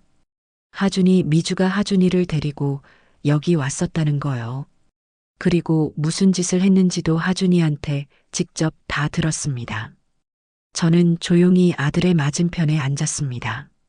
아들은 마치 고해성사를 하듯 그날 이후 집에서 있었던 일을 털어놓기 시작했습니다. 그날 제가 두 사람을 쫓아내듯 보낸 뒤 집에 돌아간 미주는 모든 것이 실패로 돌아가자 분노를 이기지 못하고 하준이에게 화풀이를 했다고 합니다. 왜 할머니 앞에서 시키는 대로 더 불쌍하게 울지 않았냐며 아이를 다그쳤다는 것이었어요. 그날 밤 잠자리에 들기 위해 방에 들어온 진석에게 하준이는 울먹이며 낮에 있었던 일을 모두 털어놓았다고 합니다. 아빠 엄마가 시키는 대로 했는데 할머니가 장난감만 사주고 화만 냈어. 내가 뭘 잘못한 거야? 라고 물으면서요. 그 말을 듣는 순간 머리를 망치로 얻어맞은 것 같았어요. 어머니, 제 아들이 그 어린 나이에 자기 엄마한테 거짓말을 하도록 강요당하고 어른들의 더러운 싸움에 방패막이로 이용당했다는 사실을 깨닫는 순간 정말 제정신이 아니었습니다. 진석이의 눈에서 결국 눈물이 흘러내렸습니다. 하지만 그 눈물은 지난번에 자기 연민에 가득 찬 눈물이 아니었어요. 아버지로서 자식을 지키지 못했다는 깊은 죄책감과 아내에 대한 참을 수 없는 분노와 환멸이 뒤섞인 뜨거운 눈물이었습니다. 미주에게 달려가서 따져 물었습니다. 어떻게 우리 아들한테 그런 짓을 시킬 수 있냐고. 그러자 그 여자가 뭐라고 했는지 아십니까? 아들은 잠시 말을 멈추고 고통스러운 듯 눈을 감았습니다. 그럼 어떡해? 이대로 길바닥에 나앉게 생겼는데 지푸라기라도 잡아야지. 당신이 무능해서 이 사달이 났으면 아들이라도 써서 막아볼 생각을 해야 하는 거 아니야. 라고 소리치더군요. 자기는 조금도 잘못한 게 없다고. 다 저랑 어머니 때문이라고요. 자기가 이렇게까지 하게 만든 건 우리라고. 그 순간 진석은 아내라는 존재에 대해 품고 있던 마지막 미련과 기대를 완전히 버렸다고 했습니다. 그날 밤 그 낡고 축축한 빌라에서 두 사람의 마지막 전쟁이 벌어졌습니다. 이전과는 차원이 다른 서로의 존재 자체를 부정하는 끔찍한 싸움이었지요.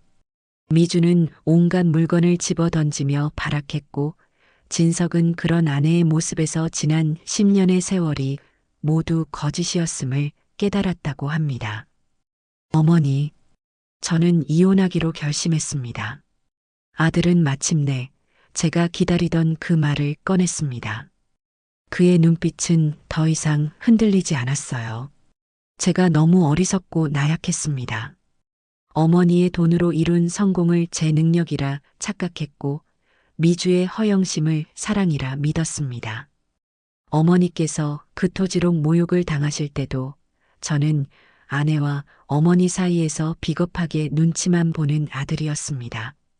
가정을 지킨다는 핑계로 가장 중요한 것을 지키지 못했어요. 제 자신도 어머니도 그리고 결국엔 제 아들까지도요. 그는 자리에서 일어나 제 앞에 깊이 고개를 숙였습니다. 정말 죄송합니다, 어머니. 용서받지 못할 놈이라는 거 압니다. 하지만 그래도 사죄드리고 싶었습니다. 저는 그 모습을 지켜보며 비로소 제 아들이 어른이 되었다는 것을 느낄 수 있었습니다. 모든 것을 잃고 나서야 그는 비로소 가장 소중한 것이 무엇인지를 깨달은 것이지요.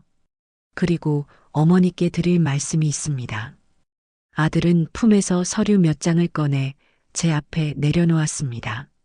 병원 자산 매각 계약서와 앞으로의 채무 상환 계획서였습니다. 병원 헐값에 넘기기로 했습니다. 당장 계약하겠다는 사람이 나타나서요. 그리고 남은 의료 장비와 비품들도 전부 처분할 겁니다. 그렇게 해서 손에 쥐는 돈으로 어머니 빚의 일부를 먼저 갚겠습니다. 턱없이 부족하다는 거 압니다. 하지만 이게 지금 제가 할 수 있는 전부입니다. 그는 잠시 숨을 고르고 말을 이었습니다. 그리고 남은 빚은 제가 평생에 걸쳐 갚겠습니다. 선배가 운영하는 종합병원에 월급 의사로 가기로 했습니다. 박봉이지만 거기서 버는 돈을 쪼개서 매달 어머니께 보내드리겠습니다. 10년이 걸릴지 20년이 걸릴지 모릅니다. 하지만 반드시 제 손으로 다 갚겠습니다. 그러니 제발 이 계획을 허락해 주십시오. 아들은 저에게 더 이상 용서를 구하지 않았습니다. 돈을 탕감해 달라고 애원하지도 않았어요. 대신 자신의 힘으로 책임을 지겠다는 의지를 보여주었습니다. 저는 그 서류들을 천천히 읽어보았습니다. 그 속에는 아들의 서툴지만 진솔한 결심이 고스란히 담겨 있었습니다. 이 순간을 위해 저는 그토록 모질게 아들을 벼랑 끝으로 내몰았던 것이겠지요. 저는 서류를 테이블 위에 내려놓고 아들을 바라보았습니다. 그리고 제 생애 가장 중요한 제안을 건넸습니다. 진서가, 내 어머니, 내가 진정으로 각오를 다지고 한 사람의 가장으로서, 아버지로서 다시 일어서겠다니 나도 더는 너를 막지 않으마. 내 계획 훌륭하다. 하지만 그 계획을 받아들이기 전에 나도 너에게 한 가지 조건을 걸어야겠다. 무슨 조건이든 다 따르겠습니다. 그래. 병원을 처분해서 갚을 수 있는 만큼의 돈은 받겠다. 하지만 그 이후에 남는 빚은 내가 모두 탕감해 주마. 제 말에 아들의 눈이 커졌습니다. 믿을 수 없다는 표정이었어요. 어머니, 그게 무슨... 대신 조건이 있다. 내 조건을 받아들여야만 남은 빚을 깨끗하게 없었던 것으로 해주겠다는 뜻이다. 저는 잠시 숨을 골랐습니다. 그리고 아들의 눈을 똑바로 보며 제 마지막 조건을 말했습니다. 첫째, 오미주라는 그 아이와는 2번 다시 돌아보지 말고 깨끗하게 이혼해라. 재산 분할이든 위자료든 법이 허용하는 최소한만 주고 너와 하준이의 인생에서 완전히 도려내거라. 그 아이는 내가 제기하면 또다시 거머리처럼 달라붙어 너를 불행하게 만들게야. 둘째, 이혼 후에 하준이는 내가 책임지고 키워라. 내가 저지른 잘못에 대한 속죄는 다른 누구도 아닌 내 아들에게 평생을 통해 갚아나가야 한다. 하준이에게 세상에서 가장 든든하고 자랑스러운 아버지가 되겠다고 이 자리에서 내게 약속하거라. 어머니, 이 2가지 조건을 내가 받아들이고 실행한다면 나는 너의 남은 빚을 모두 용서하고 내가 새로운 인생을 시작할 수 있도록 뒤에서 조용히 지켜봐 주겠다. 어떠냐? 내 제안을 받아들이겠느냐? 아들은 아무 말도 하지 못하고 그저 뜨거운 눈물만 뚝뚝 흘렸습니다. 그것은 감사함의 눈물이자 모든 것을 새로 시작할 수 있게 되었다는 안도의 눈물이었습니다. 아들은 자리에서 일어나 다시 한번 제 앞에 무릎을 꿇고 깊이 머리를 조아렸습니다. 감사합니다, 어머니. 정말 감사합니다. 어머니 말씀대로 반드시 그렇게 하겠습니다. 반드시 하준이에게 부끄럽지 않은 아버지가 되겠습니다. 저는 그런 아들의 어깨를 조용히 감싸 안았습니다. 길고 길었던 전쟁이 마침내 끝나는 순간이었습니다. 이제 남은 것은 부서진 것들을 정리하고 각자의 자리에서 새로운 삶을 시작하는 것뿐이었지요. 그 길의 끝에는 아마도 이전과는 전혀 다른 풍경이 우리를 기다리고 있을 터였습니다. 아들이 제 앞에서 굳은 맹세를 하고 돌아간 뒤 모든 것은 제가 예상했던 대로, 아니 그 이상으로 신속하게 진행되었습니다. 진석이는 독하게 마음을 먹은 듯 망설임 없이 자신의 지난 과오들을 정리해 나가기 시작했어요. 그 첫 번째는 당연히 오미주와의 관계를 청산하는 일이었습니다. 진석이가 이혼 서류를 내밀자 미주는 처음에는 길길이 날뛰며 발악했다고 합니다. 나보고 지금 이 고생만 실컷 시키고 버리겠다는 거냐? 이혼은 절대 못 해준다. 내가 감히 나를 버려? 라며 온갖 저주를 퍼부었다고 해요. 하지만 진석이는 더 이상 예전의 우유부단한 남편이 아니었습니다. 그는 미주의 발악에 조금도 흔들리지 않고 냉정하게 변호사를 선임하여 이혼 소송을 진행했습니다. 미주 또한 변호사를 사서 맞섰습니다. 그녀는 터무니없는 액수의 위자료와 재산 분할을 요구했어요. 결혼 생활의 파탄 책임이 전적으로 저와 진석에게 있으며 자신은 그동안의 정신적 고통에 대한 보상을 받아야 마땅하다고 주장했습니다. 특히 진석의 병원 자산과 우리가 살던 아파트의 절반은 자신의 몫이라고 굳게 믿고 있었지요. 하지만 법은 그녀의 편이 아니었습니다. 제가 선임했던 최 변호사가 이혼 소송에도 참여하여 모든 자산 관계를 명확하게 증명해 주었습니다.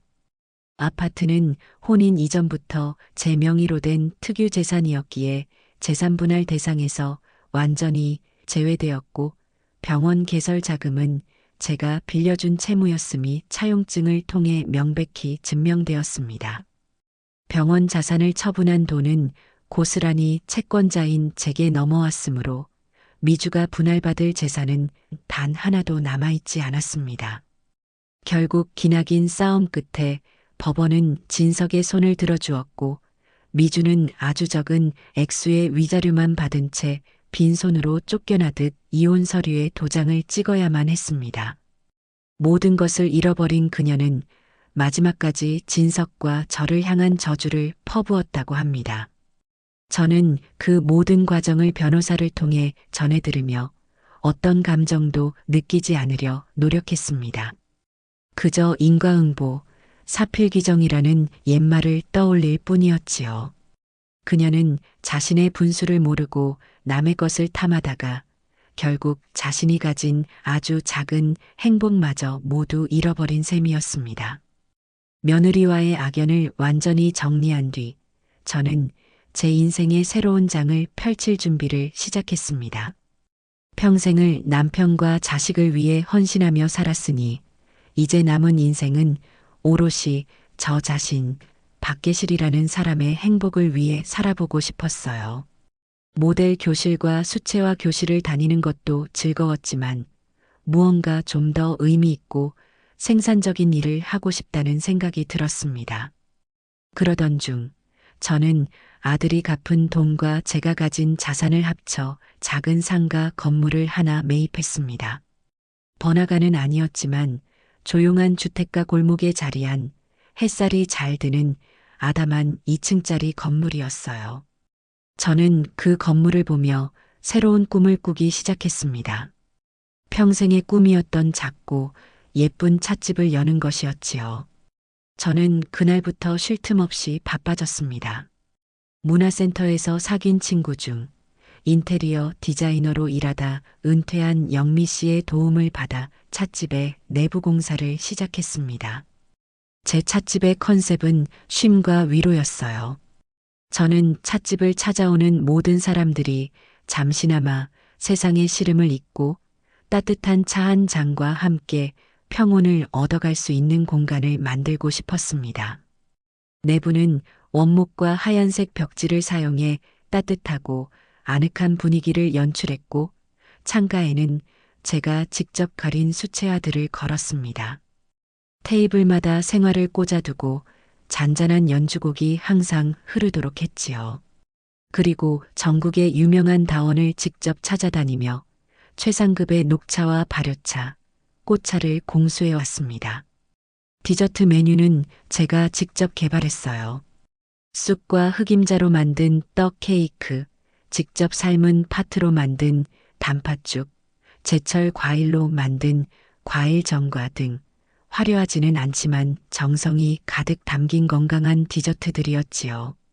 넉 달간의 준비 끝에 마침내 계실의 다락이라는 이름의 제 찻집이 문을 열었습니다. 개업식 날 모델 교실과 문화센터 친구들이 모두 찾아와 자신의 일처럼 기뻐해 주었고, 진석이도 하준이의 손을 잡고 찾아와 축하해 주었습니다. 어머니, 정말 정말 멋지세요. 제가 본 어머니 모습 중에 오늘이 가장 행복해 보이세요. 훌쩍 자란 하준이의 손을 잡고 서 있는 아들은 예전에 불안하고 위축된 모습은 온데간데 없었습니다. 비록 값비싼 명품 옷은 아니었지만 단정하게 다려입은 셔츠와 면바지 차림에 그는 훨씬 더 안정되고 편안해 보였어요. 그는 선배의 종합병원에 외과 의사로 취직하여 매일 땀 흘리며 성실하게 일하고 있었습니다. 월급은 예전보다 훨씬 줄었지만 돈의 가치와 노동의 소중함을 깨달으며 하루하루를 채워나가고 있었지요. 진석이는 작은 방 2개짜리 아파트를 얻어 하준이와 새로운 보금자리를 꾸렸습니다. 이혼 후 미주는 하준이에 대한 양육권을 완전히 포기했다고 해요. 덕분에 진석이는 온전히 아들을 돌보는 일에만 집중할 수 있었습니다. 그는 서툴지만 최선을 다해 아침밥을 차려주고 퇴근 후에는 하준이와 함께 책을 읽거나 공원에서 자전거를 타며 시간을 보냈습니다. 아빠의 사랑을 듬뿍 받아서일까요? 하준이는 예전보다 훨씬 더 밝고 씩씩한 아이가 되어 있었어요. 할머니, 우리 아빠가 세상에서 제일 멋있어요. 제게 자랑스럽게 말하는 손주의 얼굴을 보며 저는 제 선택이 틀리지 않았음을 다시 한번 확인할 수 있었습니다. 찻집은 금세 입소문이 났습니다. 정갈한 인테리어와 좋은 차, 맛, 그리고 무엇보다 주인인 저의 따뜻한 미소와 정성스러운 손길 덕분이었을 겁니다. 동네 사랑방처럼 매일같이 많은 사람들이 제 찻집을 찾아와 차를 마시고 이야기를 나누고 위로를 받고 돌아갔습니다. 저는 그들의 이야기를 들어주고 따뜻한 차를 내어주며 제 삶이 얼마나 풍요로워질 수 있는지를 매일같이 깨달았습니다. 누군가의 아내, 누군가의 어머니가 아닌 찻집 주인 박계실로서의 살. 그것은 제가 70평생을 살아오며 처음으로 맛보는 진정한 의미의 독립이자 완성된 행복이었습니다. 시간이 흘러 제가 찻집 계실의 다락을 연 지 꼭 1년이 되던 어느 가을날이었습니다. 제 찻집은 이제 동네에서 모르는 사람이 없는 명소가 되어 있었어요. 단골 손님들은 저를 계실 사장님 혹은 다락 안주인이라 부르며 친근하게 대해주었고, 저는 그들과 함께 웃고 이야기하며 하루하루를 보냈습니다. 제 삶은 안정되었고 마음은 더할 나위 없이 평화로웠습니다. 시니어 모델 교실 친구들과는 정기적으로 패션쇼 무대에 서기도 했고, 수채화 교실에서는 작은 전시회를 열어 제가 그린 그림들을 선보이기도 했지요. 저는 더 이상 과거의 그늘에 갇혀 사는 박계실이 아니었습니다. 현재의 행복을 마음껏 누리며 내일의 꿈을 꾸는 멋진 시녀성이 되어 있었지요. 진석이와 하준이와의 관계는 그 어느 때보다 돈독했습니다. 아들은 주말마다 하준이를 데리고 찻집에 들러 제 일손을 돕거나 함께 저녁 식사를 했습니다. 우리는 더 이상 돈이나 의무로 얽힌 관계가 아니었어요. 서로를 진심으로 아끼고 존중하는 건강하고 따뜻한 가족이 되어 있었습니다. 아들은 성실하게 병원 일을 하며 조금씩 자리를 잡아갔고, 하준이는 아빠와 할머니의 사랑 속에서 구김살 없이 밝게 자라주었습니다. 그러던 어느 늦은 오후, 저는 찻집에 필요한 찻잎을 사기 위해 경동시장에 갔다가 잠시 근처 식당에 들러 늦은 점심을 먹고 있었습니다. 허름한 국밥집이었지만 맛이 좋아 종종 들르는 곳이었지요. 국밥을 거의 다 먹어갈 무렵 식당 안으로 들어서는 한 여자를 보고 저도 모르게 숟가락을 내려놓았습니다. 오미주였습니다. 그녀는 예전에 화려하고 오만했던 모습은 온데간데 없이 허름한 식당 유니폼을 입고 있었어요. 머리는 질끈 묶고 화장기 없는 얼굴은 생활에 찌들어 푸석푸석했습니다. 그녀는 다른 테이블에 그릇을 치우다가 저와 눈이 마주쳤습니다. 그 순간 그녀의 얼굴이 하얗게 굳어지는 것을 보았습니다. 동공은 지진이라도 난 듯 흔들렸고 손에 들고 있던 그릇을 놓칠 뻔했지요. 저를 알아본 것입니다. 저는 그녀를 피하지 않았습니다. 그저 덤덤한 눈으로 아무 말 없이 그녀를 바라보았습니다. 우리의 시선이 허공에서 몇 초간 마주쳤습니다. 그 짧은 순간 그녀의 눈빛 속에서 수만 가지 감정이 스쳐 지나가는 것을 보았습니다. 충격, 당혹감, 수치심, 그리고 아주 희미한 원망까지도요. 그녀는 결국 제 시선을 이기지 못하고 황급히 고개를 숙인 채 주방으로 도망치듯 사라졌습니다. 저는 그 뒷모습을 보며 남은 국밥을 마저 먹었습니다. 이상하게도 마음속에 통쾌함이나 승리감 같은 감정은 일어나지 않았어요. 대신 아주 옅은 슬픔과 연민이 느껴졌습니다. 한때는 제 며느리였고 제 손주의 어미였던 한 여자가 저렇게 망가져버린 것에 대한 인간적인 연민이었을 겁니다. 하지만 그 감정은 거기까지였습니다. 그녀의 추락은 그녀 스스로가 선택한 길의 결과였고 저는 더 이상 그녀의 인생에 어떤 책임도 의무도 없었으니까요. 그것이 우리가 함께 보낸 10년의 세월에 대한 저의 마지막 예의이자 완전한 이별의 확인이었습니다. 찻집을 연 지 1주년이 되던 바로 그날이었습니다. 저는 단골 손님들에게 대접할 떡을 찌고 가게 안을 예쁘게 꾸미며 분주한 하루를 보내고 있었어요. 저녁 무렵 진석이가 하준이의 손을 잡고 커다란 꽃바구니를 든 채 찻집으로 들어섰습니다. 어머니, 1주년 축하드려요. 어머나, 이걸 다 뭐하러. 어서 와라. 진석이는 제게 꽃바구니를 안겨주며 품에서 하얀 봉투 하나를 꺼내 건넸습니다. 어머니, 이거 받으세요. 제가 이번에 보너스를 좀 받았어요. 큰 돈은 아니지만 어머니 맛있는 거라도 사드시라고. 저는 봉투를 받지 않고 아들의 손을 부드럽게 밀어냈습니다. 아니다, 진석아. 나는 괜찮다. 이 돈은 너랑 하준이를 위해서 쓰거라. 너희가 행복하게 잘 사는 것이 내게는 가장 큰 선물이다. 저는 아들을 제 안쪽 자리로 이끌었습니다. 그리고 제 금고 깊숙한 곳에 보관해 두었던 또 다른 서류 봉투를 꺼내 아들 앞에 놓았어요.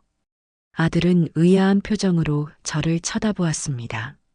어머니, 이게 뭐예요? 열어보거라. 아들은 조심스럽게 봉투를 열었습니다. 그 안에는 수익자 김하준으로 되어 있는 교육신탁 증서가 들어 있었습니다. 하준이가 성인이 될 때까지 그리고 대학을 졸업할 때까지 필요한 모든 학자금을 지원하는 내용의 신탁이었지요. 어머니 이건. 아들은 말을 잇지 못하고 눈시울을 붉혔습니다. 저는 아들의 손을 따뜻하게 잡아주며 말했어요. 진석아, 예전에 너와 나 사이에는 아주 무서운 계약서가 하나 있었지. 돈으로 얽히고 법으로 묶여있던 아주 차갑고 아픈 계약서 말이다. 하지만 이제 그 계약은 끝났다. 그리고 오늘 나는 너와 새로운 계약을 맺고 싶구나. 저는 신탁 증서를 가리키며 미소 지었습니다. 이것이 우리의 새로운 계약서다. 돈과 의무가 아닌 할머니가 손주에게 주는 내리사랑과 아들이 아들에게 이어주는 책임감으로 맺는 아주 따뜻하고 행복한 계약이지. 어떠냐? 이 새로운 계약 받아들이겠느냐? 아들은 더 이상 눈물을 참지 못하고 제 손을 잡은 채 고개를 끄덕였습니다. 옆에서 그 모습을 지켜보던 하준이가 제 품에 와락 안겼습니다. 할머니, 고맙습니다. 사랑해요. 저는 두 사람을 꼭 껴안았습니다. 창밖은 이미 어둠이 내렸지만 우리 세 사람이 함께 있는 찻집 안은 세상에서 가장 밝고 따뜻한 불빛으로 가득 차 있었습니다. 길고 길었던 아픔의 시간이 지나고 마침내 우리에게는 진정한 의미의 평화와 행복이 찾아온 것이었습니다. 저는 제 인생을 짓누르던 낡고 무거운 계약을 파기하고 사랑이라는 이름의 새로운 계약을 맺음으로써 비로소 완벽한 자유를 얻게 되었습니다. 저의 진짜 인생은 아마도 지금부터가 진짜 시작일 겁니다.